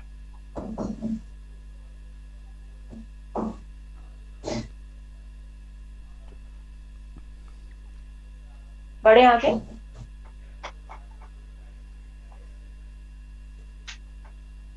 क्लियर हो गया? No answer. एक दो स्टूडेंट्स का, 2 गाइड्स का आ रहा है और सबने शायद अपनी ऑडियो ऑफ कर रखी है। ऑडियो ऑफ करो, ठीक है, बट इंटरेक्शन भी जरूरी है। फोर्थ आपका जो टाइप है वो है कॉल्ड अप कैपिटल। अब थोड़ा सा हम इनमें स्पीड बढ़ा सकते हैं क्योंकि आपको थोड़ा सा ये कॉन्सेप्ट समझ में आ गया है। कॉल्ड अप कैपिटल होती है, जैसे मैंने अभी भी बताया कि 10 रुपीज का शेयर है, उसमें से 2 एप्लीकेशन पर मांगे जाने हैं, 3 अलॉटमेंट पे मांगे जाने हैं, 2 फर्स्ट कॉल पे और 3 मान लो final and second and final call. ठीक है, तो मांगे अभी तक कितने हैं? एप्लीकेशन मनी या अलॉटमेंट मनी मांगा है, तो अब हम इसे कह सकते हैं ये हमारा कॉल्ड अप कैपिटल है, कॉल्ड अप कैपिटल। ठीक, अब कॉल्ड अप कैपिटल के फॉर्मूले की अगर हम बात करें तो जितनी भी कैपिटल इश्यू हुई है, इश्यूड कैपिटल में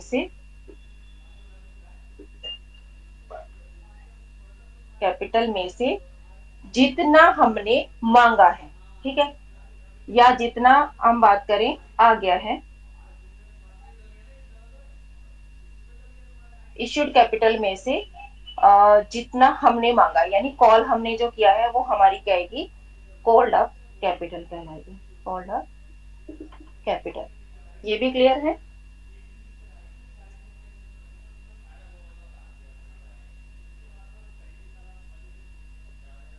नहीं आंसर आएगा तो मैं सोचूंगी क्लियर। वो पॉइंट फिर से बताइएगा।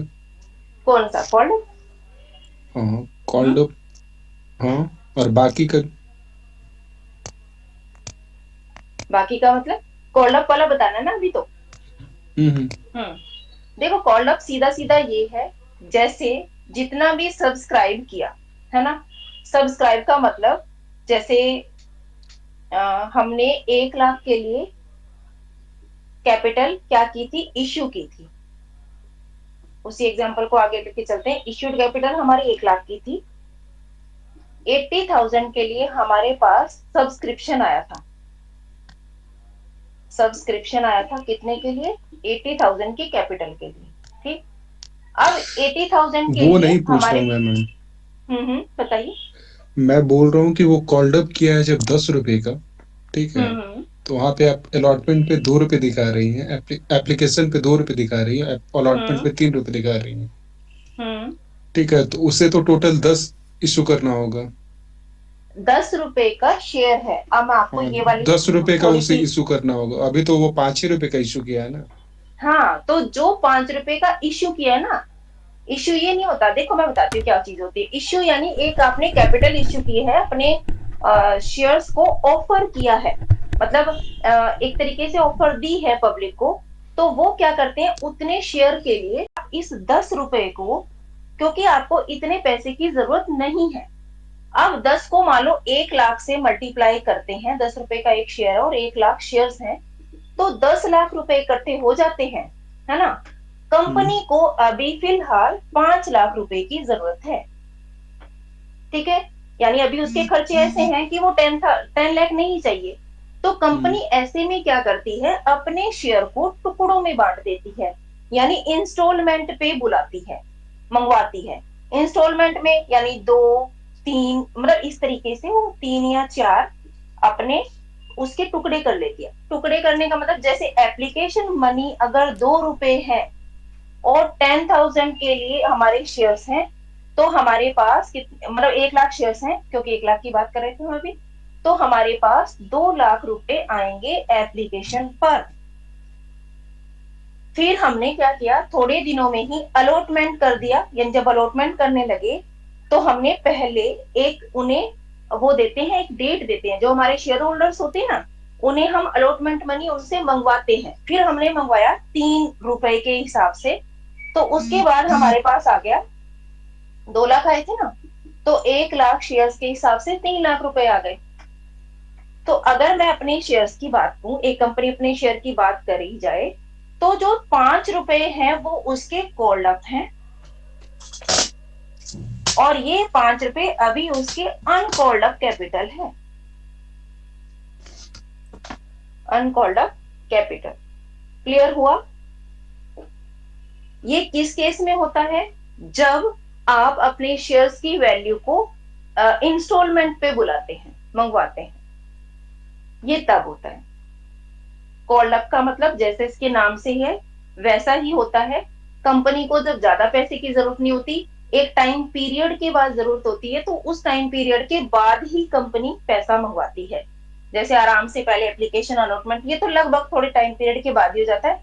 अब उसे ये बाकी, अब उसको ये अश्योरिटी है कि ये 2 रुपए जब भी वो मंगाएगी, यानी 1 महीने पहले, 15 दिन पहले, जब भी उनको इन्फॉर्मेशन दी जाएगी कि अब दे दो हमें, हम फर्स्ट कॉल को इनवाइट कर रहे हैं, मंगवाया जा रहा है, तो जैसे ही मंगाया जाएगा वो पैसे देंगे, तो उतना पैसा 2 लाख रुपए उससे इकट्ठा हो जाएगा। उसके बाद मान लो 3 महीने बाद फिर उन्हें जरूरत हुई तो 3 लाख रुपए तब आ जाएंगे। ये तब होता है।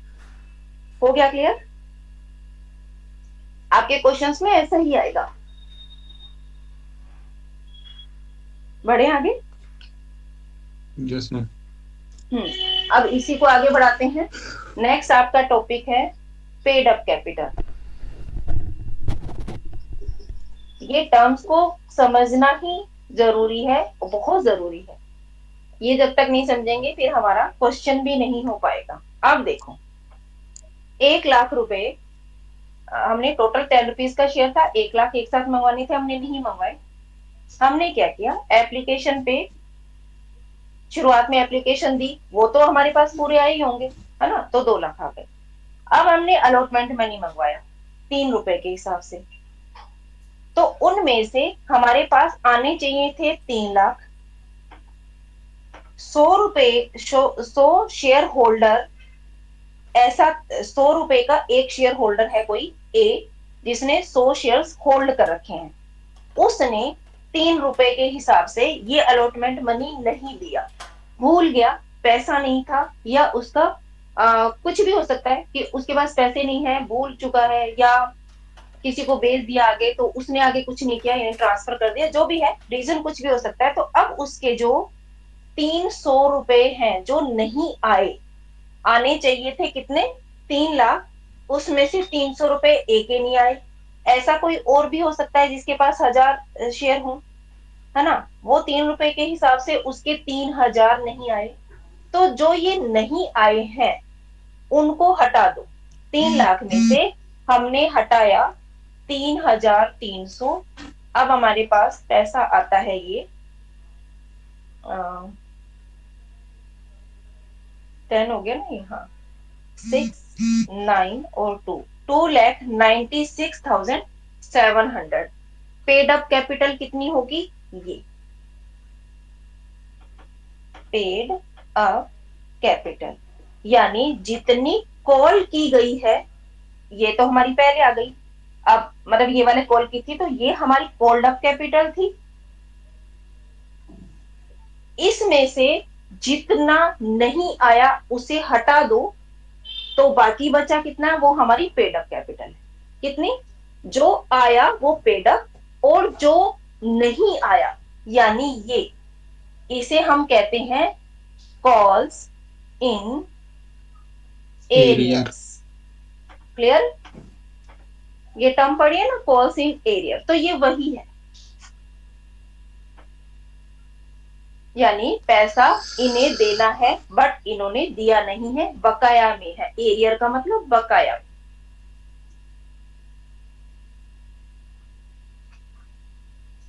बढ़े आगे। Yes ma'am. Paid up capital सबको क्लियर हो गया? यस। और अनपेड की बात करें तो जो अभी तक नहीं दिया है, यानी कॉल्स इन एरियर जो है, जितना मांगा है उसमें से जो नहीं दिया है वो अनपेड है।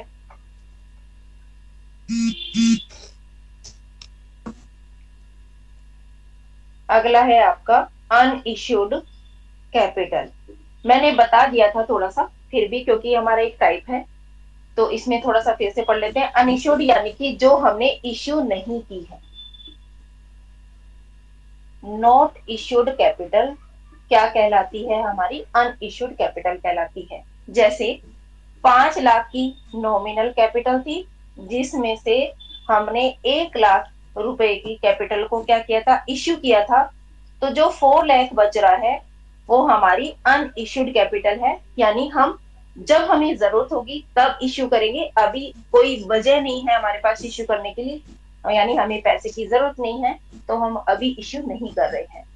तो अनइश्यूड कैपिटल सिंपल सा कॉन्सेप्ट है। नेक्स्ट है आपका अनकॉल्ड।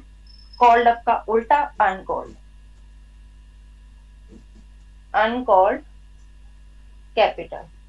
अनकॉल्ड कैपिटल जैसे मैंने आपको बताया 2 टर्म में ले सकते हैं। एक तो अगर इंस्टॉलमेंट पे शेयर है तो मैंने आपको बताया अभी 2 और 3 ये तो कॉल्ड थी, तो बाकी 2 और 3 जो 5 रुपए हैं ये आपकी अनकॉल्ड हो गए। इंस्टॉलमेंट की अगर हम बात करें तो अनकॉल्ड अप कैपिटल हो गई। दूसरी बात, अगर हम बात करें जैसे 10 थे इश्यू में से जितने जितने हमारे पास आए और जो हमारी पेड अप नहीं है वो भी हमारी क्या कहलाएगी? मेनली हम इसी कॉन्सेप्ट में समझे तो बेटर रहेगा। ये बिल्कुल क्लियर है, ठीक है? यानी जितनी भी हमने इश्यू की गई है, कॉल की गई है, वो उसको हटा दो, उसमें बाकी जो बचेगी, यानी अभी तक जो हमने मंगवाई नहीं है, ड्यू नहीं की है, जो कॉस्ट ड्यू नहीं किया, वो क्या कहलाएगी? हमारी अनकॉल्ड कैपिटल कहलाएगी। लास्ट इसका कॉन्सेप्ट है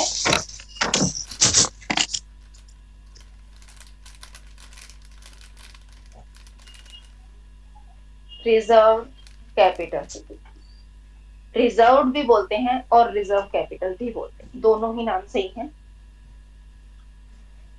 एक वर्ड आपने पढ़ा हुआ है कैपिटल रिजर्व, है ना? Yes ma'am. पता है इनका डिफरेंस?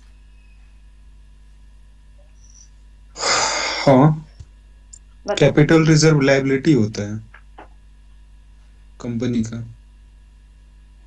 और रिजर्व कैपिटल जो उसने अभी तक रिजर्व करके रखा हुआ है। किसको रिजर्व करके रखा हुआ है?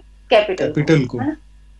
पर आपने लाइबिलिटी बोला, ये थोड़ा सा एक कॉन्सेप्ट नहीं, लाइबिलिटी साइड में आता है बट ये कैपिटल रिजर्व लाइबिलिटी नहीं है।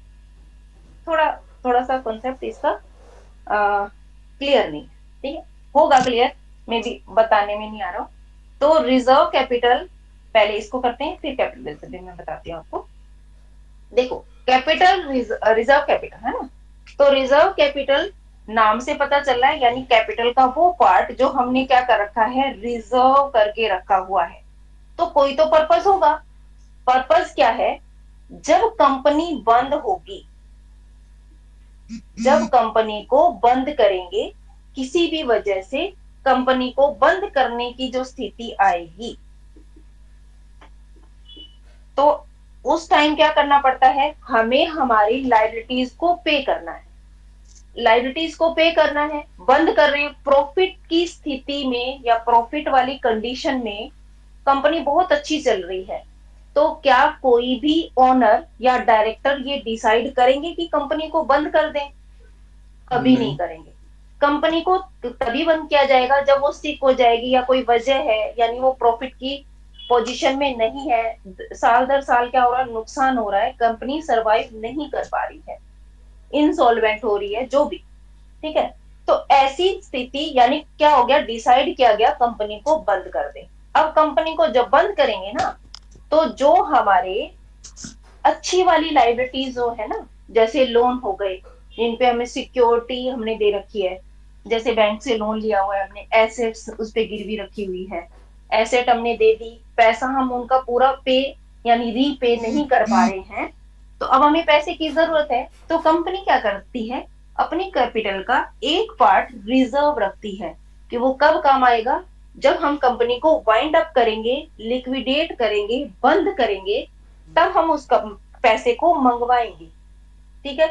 तो अब ऐसी ये किस केस में हो सकता है, जैसे मैंने आपको अभी ये वाला एग्जांपल दिया था ना, इस एग्जांपल में 2 रुपए मंगवा लिए, 3 रुपए मंगवा लिए और 2 रुपए मंगवा लिए। ठीक है। ये 3 रुपए हर शेयर पे कंपनी ने मंगवाए नहीं, बोला कि ये 3 रुपए के हिसाब से, मान लो टोटल 1 लाख शेयर है या 10 लाख शेयर है, मान लो ये 3 रुपए के हिसाब से ये रिजर्व कैपिटल है, यानी ये पैसा हम कब मंगवाएंगे, जब रिजर्व कैपिटल कह दिया तो क्लियर हो गया, कब मंगवाएंगे, जब कंपनी को वाइंड अप किया जाएगा। तो कैपिटल का वो पार्ट जो कंपनी कंपनी के लाइफ टाइम में कभी भी कॉल नहीं करेगी, कभी भी मंगवाएगी नहीं, उसको कब मंगवाएगी, जब कंपनी को बंद करना होगा। तो ऐसी कैपिटल को हम क्या कहते हैं, रिजर्व कैपिटल कहते हैं। हो गया रिजर्व कैपिटल वाला कॉन्सेप्ट क्लियर हो गया। और इसका सेक्शन है ये 48 नहीं 418, यस 418। अब आते हैं कैपिटल रिजर्व की बात करते हैं। खेल है ना, ऐसे करते हैं, इसको उल्टा लिख देते हैं। ये सेक्शन ये हो कितना गया है, कैपिटल रिजर्व कैपिटल 418 418। अब आते हैं कैपिटल रिजर्व को थोड़ा सा क्लियर करते हैं। आपका कॉन्सेप्ट सही था, लाइबिलिटी साइड में आती है, तो सारी चीजें हमारी जो है रिजर्व सारे हमारे कैपिटल लाइबिलिटी साइड में ही आते हैं। एक होता है हमारा रेवेन्यू रिजर्व। रिजर्व हमारे 2 टाइप के होते हैं, एक कैपिटल रिजर्व, एक रेवेन्यू रिजर्व। कैपिटल रिजर्व वो रिजर्व होते हैं जो कैपिटल प्रॉफिट में से, जैसे कैपिटल प्रॉफिट्स हो गए हमारे, उसमें से हमने क्या कर दिया, अलग रख दिया, उन्हें कहते हैं कैपिटल रिजर्व। ठीक। अब कैपिटल प्रॉफिट कौन से होते हैं, कैपिटल प्रॉफिट वो प्रॉफिट्स होते हैं जो कभी कभी होते हैं, जो हमारी रिकरिंग नेचर के एक्टिविटी से नहीं होते, जो हमारे कभी कभी जो जैसे प्रॉफिट होते हैं ना, जैसे एकदम से हो गया, जैसे मान लो फिक्स एसेट को हमने क्या किया है, सेल आउट किया है, उसकी वैल्यू थी 40,000, बट उसकी मार्केट में वैल्यू 50,000 है। जब हमने उसे बेचा तो 50,000 मिले। अब ये 10,000 का क्या हो गया, हमारा प्रॉफिट। तो ये हमारा प्रॉफिट जो है ना, वो हमारा कैपिटल प्रॉफिट है। और इन कैपिटल प्रॉफिट में से पूरे का पूरा या कुछ पार्ट अगर हम रिजर्व रख लेते हैं तो उसे हम कहते हैं कैपिटल रिजर्व। क्लियर है। तो ये होता है हमारा कैपिटल रिजर्व। टाइप्स हमारे हो गए हैं। अब इन्हें एक प्रोफॉर्मा बनाते हैं कि इन्हें हम प्रैक्टिकल क्वेश्चन में बैलेंस शीट में दिखाएंगे कैसे। ये जो सारी कैपिटल के टाइप्स जो आए थे, इन्हें हम कैसे शो करते हैं।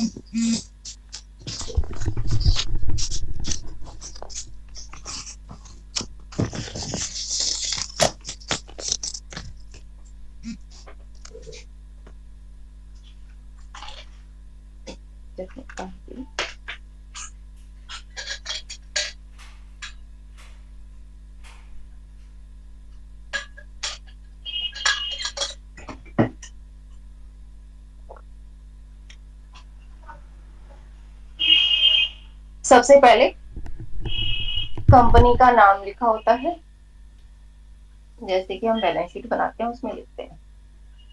ठीक है। फिर उसका एज ऑन करके टाइम यानी कि टाइम पीरियड लिखना होता है, मतलब कब बना रहे हम उसे।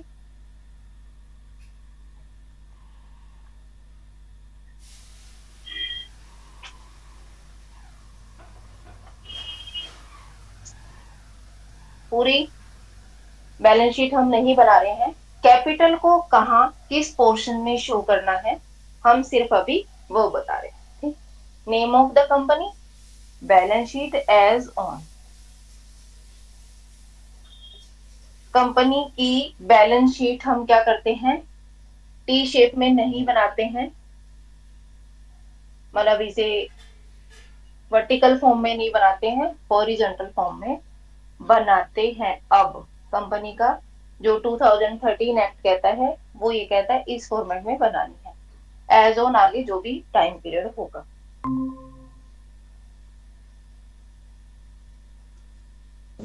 अच्छा, पहले वाला फॉर्मेट हट गया क्या? हट गया, 2013 से हट गया। जैसे हम जो सिंपल बैलेंस शीट बनाते हैं ना, ये वाली, ये हम बनाते हैं सोल प्रोप्राइटर में और पार्टनरशिप में।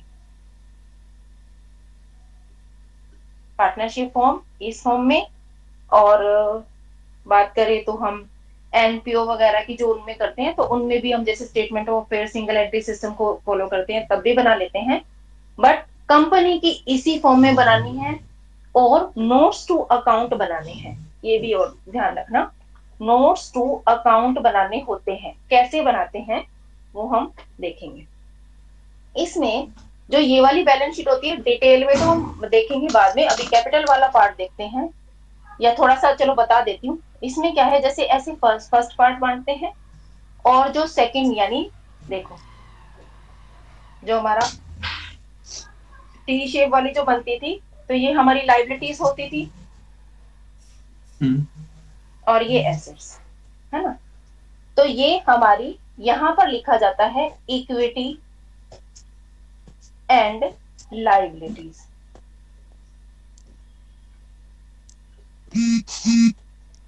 ठीक, सेकंड में लिखा जाता है एसेट्स,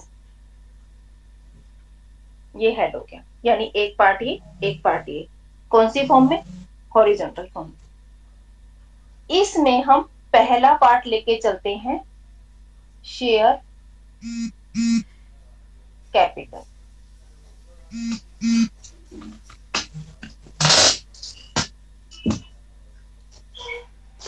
ठीक है,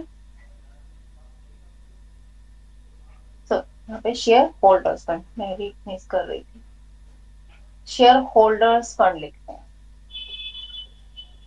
शेयर होल्डर्स फंड, इसी का पहला पार्ट होता है शेयर कैपिटल। ये फिक्स है, ए बी सी इस तरीके से। यहाँ पे सिक्योरिटी प्रीमियम रिजर्व आता है, यहाँ पे पेंडिंग वाला जो पैसा होता है वो आता है। उसके बाद में बस शेयर होल्डर फंड में इतना ही। फिर हमारी एक्सटर्नल लाइबिलिटीज और मतलब एक्सटर्नल वाली, यानी कि लोन वोन सारे लोन, लॉन्ग टर्म लोन, फिर शॉर्ट टर्म लोन, इस तरीके से ये आपका इस तरीके से आता जाएगा। जैसे फर्स्ट पार्ट है, सेकंड पार्ट आएगा। एसेट्स में हम बात करें तो दो ही पार्ट बनते हैं, इसको इस तरीके से लिखेंगे। ठीक, इसमें बनेगा हमारी फिक्स्ड एसेट्स, दो ही पार्ट होते हैं, और इधर करंट एसेट्स। मेनली इसको फिक्स वर्ड यूज नहीं करते, नॉन करंट यूज करने लगे हैं। जो न्यू अपडेटेड जो वर्ड्स हैं, टर्म्स जो हम यूज करते हैं, नॉन करंट एसेट। जैसे लॉन्ग टर्म लोन्स को हम कहते हैं नॉन करंट लाइबिलिटी, तो करंट एसेट्स ये दो हेड होते हैं। अब इसमें फिक्स्ड में फिर हमारे दो तीन हेड, करंट में फिर हमारे दो तीन हेड, यानी कि जितने भी हेड्स हमारे हम उसमें पढ़ा करते थे वो सारे यहाँ पर आएंगे, यानी मेन परफॉर्मा हो गया ये। अब देखो कैसे आया, शेयर होल्डर फंड में शेयर कैपिटल दे दी हमें, तो हमें यहाँ पर जो हम पहले बैलेंस शीट बनाएंगे ना, उसमें शेयर कैपिटल जो है हम पहले बनाएंगे, यहाँ पे परफॉर्मा बना के छोड़ दिया, नीचे बनाएंगे नोट्स टू अकाउंट, और नोट्स टू अकाउंट का जो मेन बैलेंस आएगा लास्ट में उसे हम लिखेंगे यहाँ पर, शेयर कैपिटल के आगे यहाँ पर लिखेंगे। ये करंट ईयर का बैलेंस दिखाता है और ये प्रीवियस ईयर का बैलेंस दिखाता है, यानी बैलेंस शीट दो ईयर की कंपैरेटिवली साथ चलती है, प्रीवियस ईयर की भी साथ साथ में बैलेंस दिखाया जाता है। क्लियर है? बैलेंस शीट कैसे बनेगी? इस तरीके से मेन हेड और मेन हेड की जो डिटेल्स हैं वो आएंगी नोट्स टू अकाउंट में, यानी डिटेल। जैसे हम कंप्यूटराइज्ड स्टडी जब करते हैं, इंटरनेट के थ्रू जब हम स्टडी करते हैं, तो हम किस तरीके से स्टडी करते हैं? जैसे नोट्स दिए हुए हैं, है ना, अब उनमें हमने पूरा लिखा हुआ, ठीक है। तो कई बार आपने देखा है कुछ एक ब्लू टर्म में या ब्लू मतलब कलर में टर्म्स ना दिखाई दे रही होती हैं। अब आपने उस पर क्लिक किया तो उसकी पूरी डिटेल आ जाती है। कंप्यूटर वाली जो स्टडी है, गौर करना, कभी भी विंडो में विंडो खुलती जाती है। जैसे एक छोटी टर्म है, उसको आपने डिटेल में पढ़ा, है ना, उसमें भी कोई छोटी टर्म है, आपने क्लिक किया, फिर डिटेल में पढ़ा, है ना। तो ये यहाँ पर जो शेयर कैपिटल है, ये शेयर कैपिटल का ये वाला अमाउंट आया कैसे, ये हम डिटेल में बताते हैं। कैसे? नोट्स टू अकाउंट के थ्रू, ठीक है। उसमें हम बताएंगे कि ऑथोराइज्ड कैपिटल कितनी है, इश्यूड कैपिटल कितनी है, सब्सक्राइब्ड कैपिटल कितनी है, कॉल इन एरियर्स जो है वो माइनस माइनस करके जो हमारा बैलेंस बनेगा वो हम लाकर यहां पर लिखेंगे। ऐसे ही जो रिजर्व वाला पार्ट आएगा उसके भी हम क्या, और ना यहाँ पर नोट्स नंबर होते हैं, नोट नंबर। जैसे शेयर कैपिटल वाला 1 हो गया, ये वाला 2 हो गया। जब हम नोट्स टू अकाउंट यहाँ पर लिखेंगे, जैसे नोट्स टू अकाउंट हेडिंग हमने बना दी, पहला नंबर, फिर हम उसको डिटेल में यहाँ पर बताएंगे, ठीक है। तो मेन परफॉर्मा ये आ गया। अब नोट्स टू अकाउंट के बारे में बताती हूँ कि कैपिटल को कैसे शो करते हैं। ये क्लियर है तो आगे बढ़े। Yes sir. ये हटा देती हूँ। अभी हमें क्योंकि शो करना है कैपिटल वाला पार्ट, तो उसी के नोट्स टू अकाउंट बनाते हैं, यानी कैसे उसे हमने बैलेंस शीट में दिखाना है। जब हम प्रैक्टिकल क्वेश्चन करेंगे तो खाली जनरल एंट्रीज नहीं करेंगे, जनरल एंट्रीज के बाद में उसे हमने दिखाना भी होगा बैलेंस शीट में, ठीक है। तो अब आते हैं नोट्स टू अकाउंट। इसको हमने यहीं पे इनकम्प्लीट छोड़ दिया है।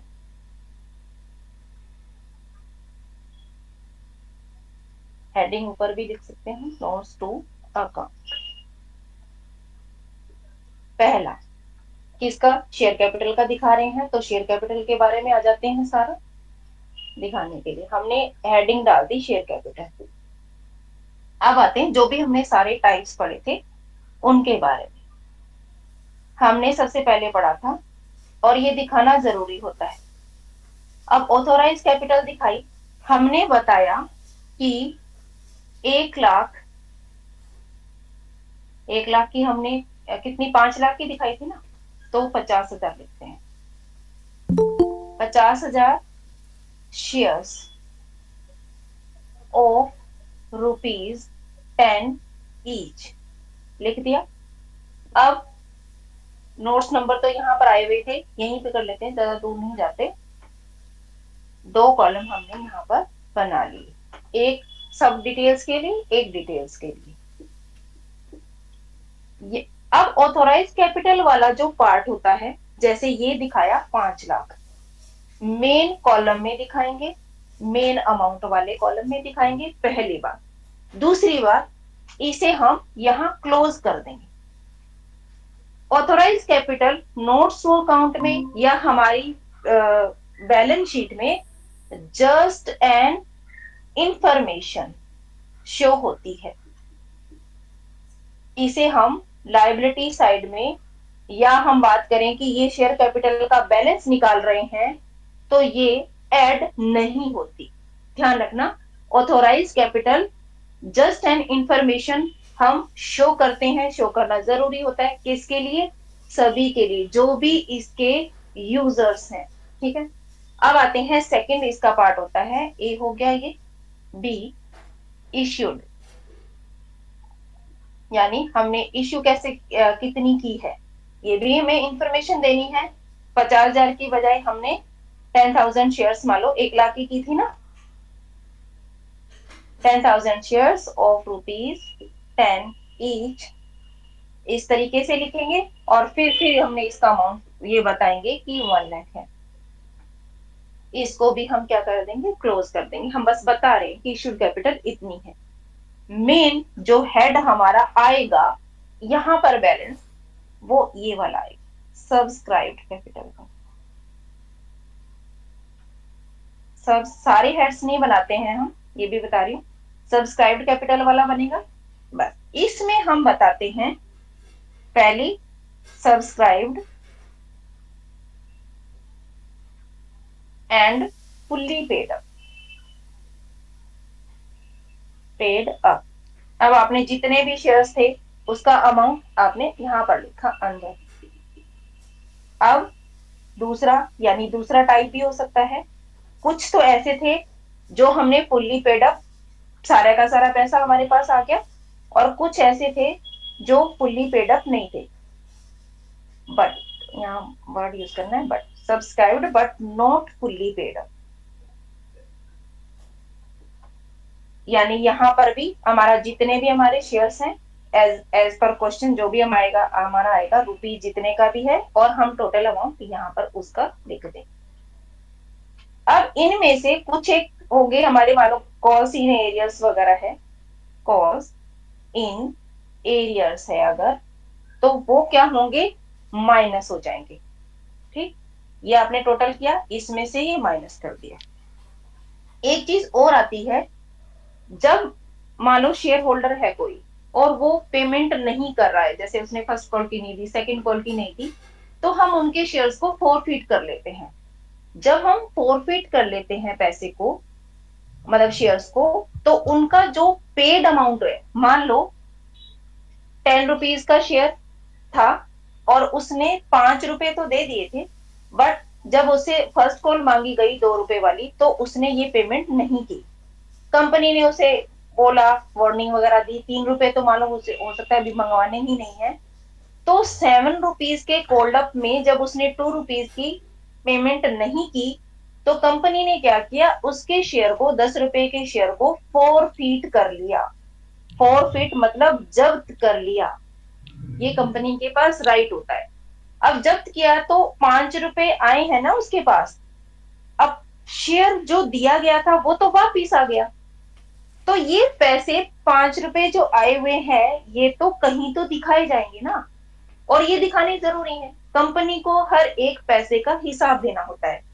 तो यहाँ पर हम ऐड करते हैं फॉरफिटेड अमाउंट, भी हम क्या करते हैं, ऐड करते हैं फॉरफिटेड अमाउंट, जो भी है फॉरफिटेड शेयर्स कह सकते हैं, फॉरफिटेड शेयर्स वाला जो भी अमाउंट होता है वो भी हम क्या करते हैं, यहाँ पे प्लस करते हैं, और यहाँ पर पूरा अमाउंट लिखा जाएगा, और ये अमाउंट कहाँ आएगा, इसके आएगा शेयर कैपिटल के आगे। ये कॉन्सेप्ट समझ में आया? नहीं तो मैं दोबारा बताऊं।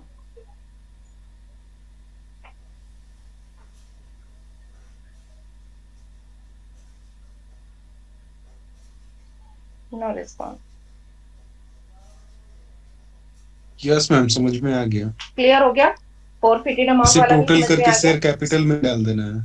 हाँ, जो भी है, सब्सक्राइब क्योंकि कैपिटल हमारे वाला पास पार्ट को। टोटल, हाँ सब्सक्राइब मतलब हमारे पास इतना पैसा आया हुआ है, ये हमने हिसाब दे दिया है और यहाँ पर लिख दिया। ठीक है, ठीक, अब हम अगला टॉपिक शुरू करें। Yes ma'am. नेक्स्ट टॉपिक है procedure of issue of shares. क्या प्रोसीजर है शेयर को इश्यू करने का, प्रोसीजर क्या?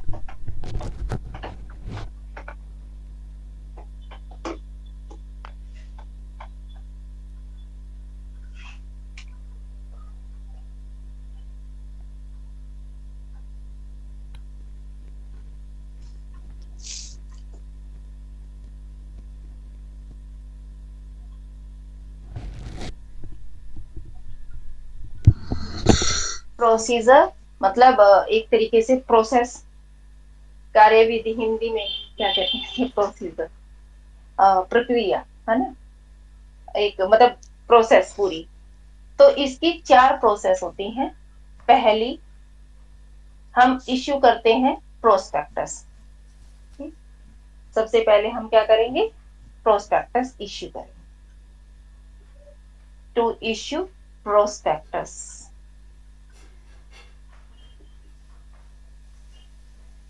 शेयर को इश्यू करना है किसी कंपनी ने तो सबसे पहले वो प्रोस्पेक्टस अपने छपवाएगी, उसमें सारी अपनी खास बात लिखेगी कि ये इसकी ऑथोराइज कैपिटल है, इतने रुपए का एक शेयर है ना। शेयर की वैल्यू भी बताई जाएगी, ये काम है, ये बिजनेस है, यानी उनका विजन क्या है, कंपनी के बारे में अपना एक पूरा इंट्रो, और उसके साथ में पब्लिक को इनविटेशन उसके शेयर्स को खरीदने के लिए। ठीक है, तो जैसे ही प्रोस्पेक्टस इश्यू होता है, एक तरीके से क्या है, अपनी एड है, कंपनी के बारे में नॉलेज देना है पब्लिक को, और पब्लिक को उन मतलब इस शेयर को खरीदने के लिए तैयार करना है, उनका माइंड मेकअप करना है। ये किया जाता है प्रोस्पेक्टस के थ्रू। सेकंड, अब क्या होगा, प्रोस्पेक्टस को पढ़ा, देखा, जो इंटरेस्टेड पब्लिक है वो क्या करेगी, अब एप्लीकेशंस भेजेगी। तो प्रोसेस में, प्रोसीजर में दूसरा जो काम क्या आएगा, रिसीव होंगी applications, to receive applications. Share को खरीदने के लिए आप क्या आ रहा है, एप्लीकेशन आ रही है। अब ऐसे थोड़ी ना आ जाए, कैसे आएगी, एक रिटर्न एप्लीकेशन के साथ में एप्लीकेशन मनी आता है, एप्लीकेशन मनी आता है। ये एप्लीकेशन मनी, जैसे मैंने थोड़ी देर पहले बताया, अगर फुल अमाउंट में शेयर को खरीदने के लिए इनवाइट किया जा रहा है तो 10 रुपीज के हिसाब से जिसको जितने शेयर खरीदने हैं, जैसे मान लो मुझे एक शेयर खरीदना है तो मैं 10 रुपए दूंगी, अगर मुझे 10 शेयर खरीदने हैं तो मैं 100 रुपए दूंगी, है ना। और अगर इंस्टॉलमेंट पे मांगा है कंपनी ने कि 10 रुपए का शेयर है बट हम 2 रुपए मंगवा रहे हैं, तो अगर मुझे एक शेयर खरीदना है तो मैं 2 रुपए दूंगी, अगर मुझे 10 शेयर खरीदने हैं तो मैं 20 रुपए दूंगी। किसको दूंगी, कंपनी का एक अकाउंट होगा, कंपनी का एक शेड्यूल्ड बैंक होगा। शेड्यूल्ड बैंक का मतलब ये कि कंपनी ने अपने प्रोस्पेक्टस में एक बैंक के बारे में, यानी उस बैंक का नाम दिया है कि इस बैंक में हमारा अकाउंट है, यानी कंपनी का अकाउंट है, और वहां पर आपको क्या करना है, पैसा एप्लीकेशन के साथ में जमा कराना है। ठीक, तो अब क्या हुआ, जैसे ही 30 दिन पूरे हो गए, प्रोस्पेक्टस जारी करने के 30 दिन हो गए, तो ये बैंक क्या करता है, जितना भी पैसा आया है टोटल मनी को किसके पास भेज देता है कंपनी के पास। कंपनी के पास। ठीक, हाँ। तो अभी फिलहाल हमने क्या की, एप्लीकेशन को रिसीव की, कहां पर आई, पैसा आया शेड्यूल्ड बैंक में। थर्ड है इसका स्टेप, टू मेक अलॉटमेंट। जब बैंक ने क्या किया, 30 डेज के बाद में जितना भी पैसा आया, जो भी आया, तो वो सारी इंफॉर्मेशन, सारा पैसे के बारे में नॉलेज किसको दे दी, कंपनी के। अब कंपनी को जब पता चल गया कि हमारे पास इतने शेयर के लिए एप्लीकेशंस आ गई हैं, अब हमें क्या करना है, अलॉट करना है।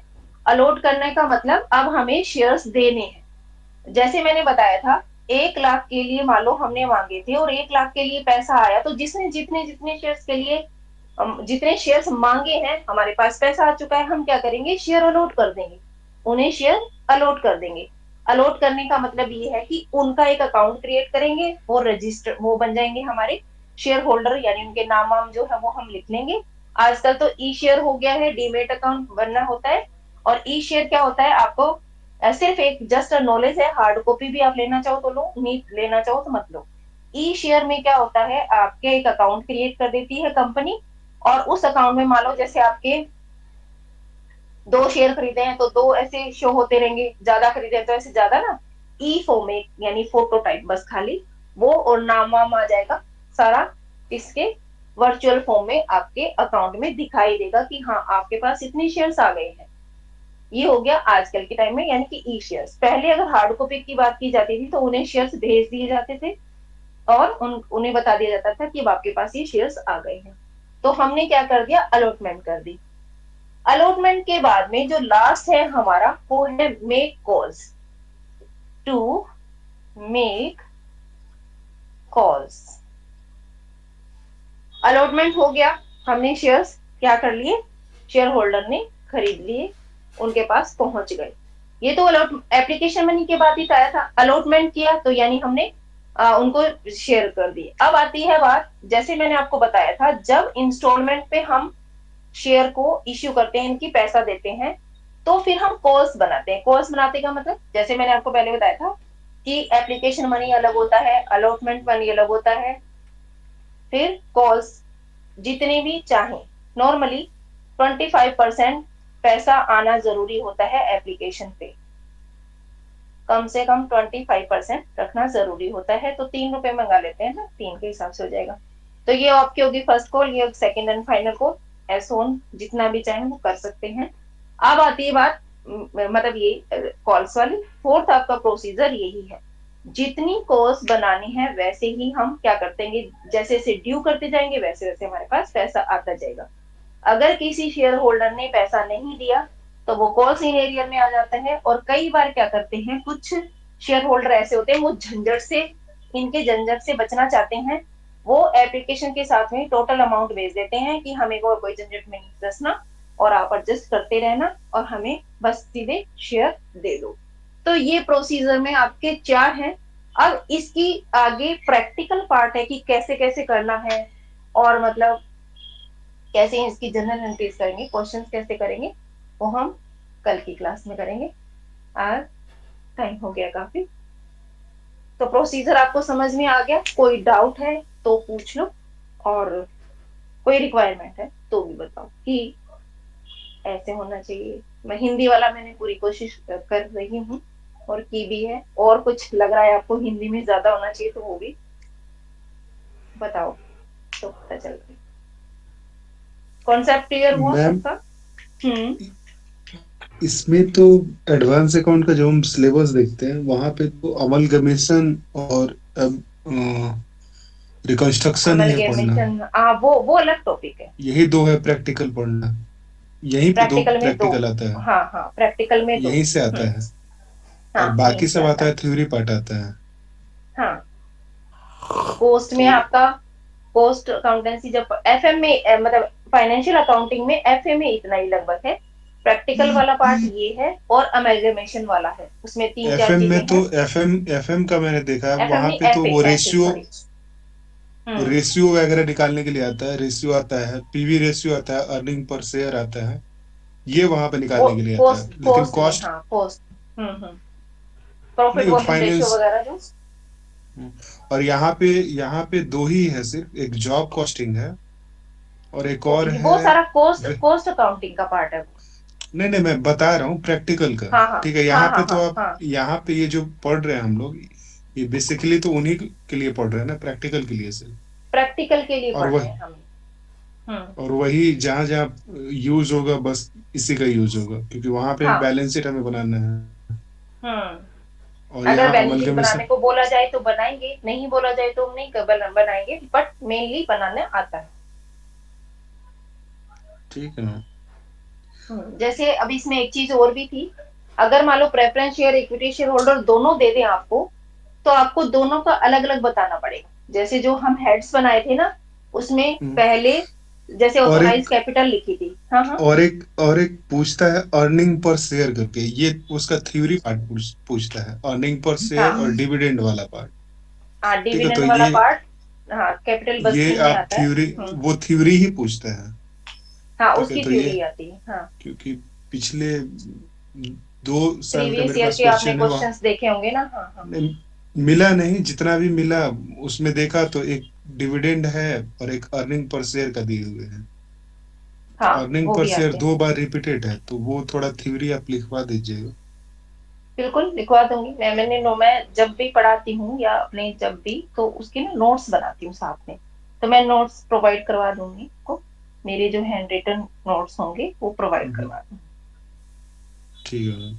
वो बस सिलेबस के अकॉर्डिंग ही देखना है उससे। और अगर जा- आपको सिलेबस डिस्कशन करना है तो एक थोड़ा सा टाइम लगेगा, आधा पौना घंटा सिलेबस डिस्कशन भी हो जाएगा। मैं पूरे पॉइंट्स आपको लिखवा भी दूंगी, मैंने स्टडी की थी नहीं, अच्छे मैंने से सिलेबस सारे। लिख रखा है, मैंने भी लिख ओके रखा ओके है कि ओके, नो कहाँ नीड, कहाँ तो से कोई बात नहीं। हाँ पूछ रहे हैं। बस ये मैं अति कर रहा था कि प्रैक्टिकल बस जहां से आता है बस वही टॉपिक आप करवाइए, बाकी का जो है वो हाँ, थ्योरी पार्ट आप करवा दीजिए। और मेनली थ्योरी पार्ट ही आता है इसमें। और एक बात और, जो भी प्रैक्टिकल जहां पर न्यूमेरिकल आएंगे ना, तो न्यूमेरिकल में जो आपकी बात करें तो 100% आप क्या कर सकते हैं, मार्क्स वहां पे अटेन कर, मतलब ले सकते हैं, हासिल कर सकते हैं। थ्योरेटिकल पार्ट में अगर आपके पेपर में 60 to 70% अगर आते हैं, जैसे मान लो 10 होता नहीं है, 10 मार्क्स का क्वेश्चन है, उसमें 6 से 7 नंबर अगर आपके आ जाते हैं, तो ये अच्छी वाली पोजीशन है, ये भी जाए।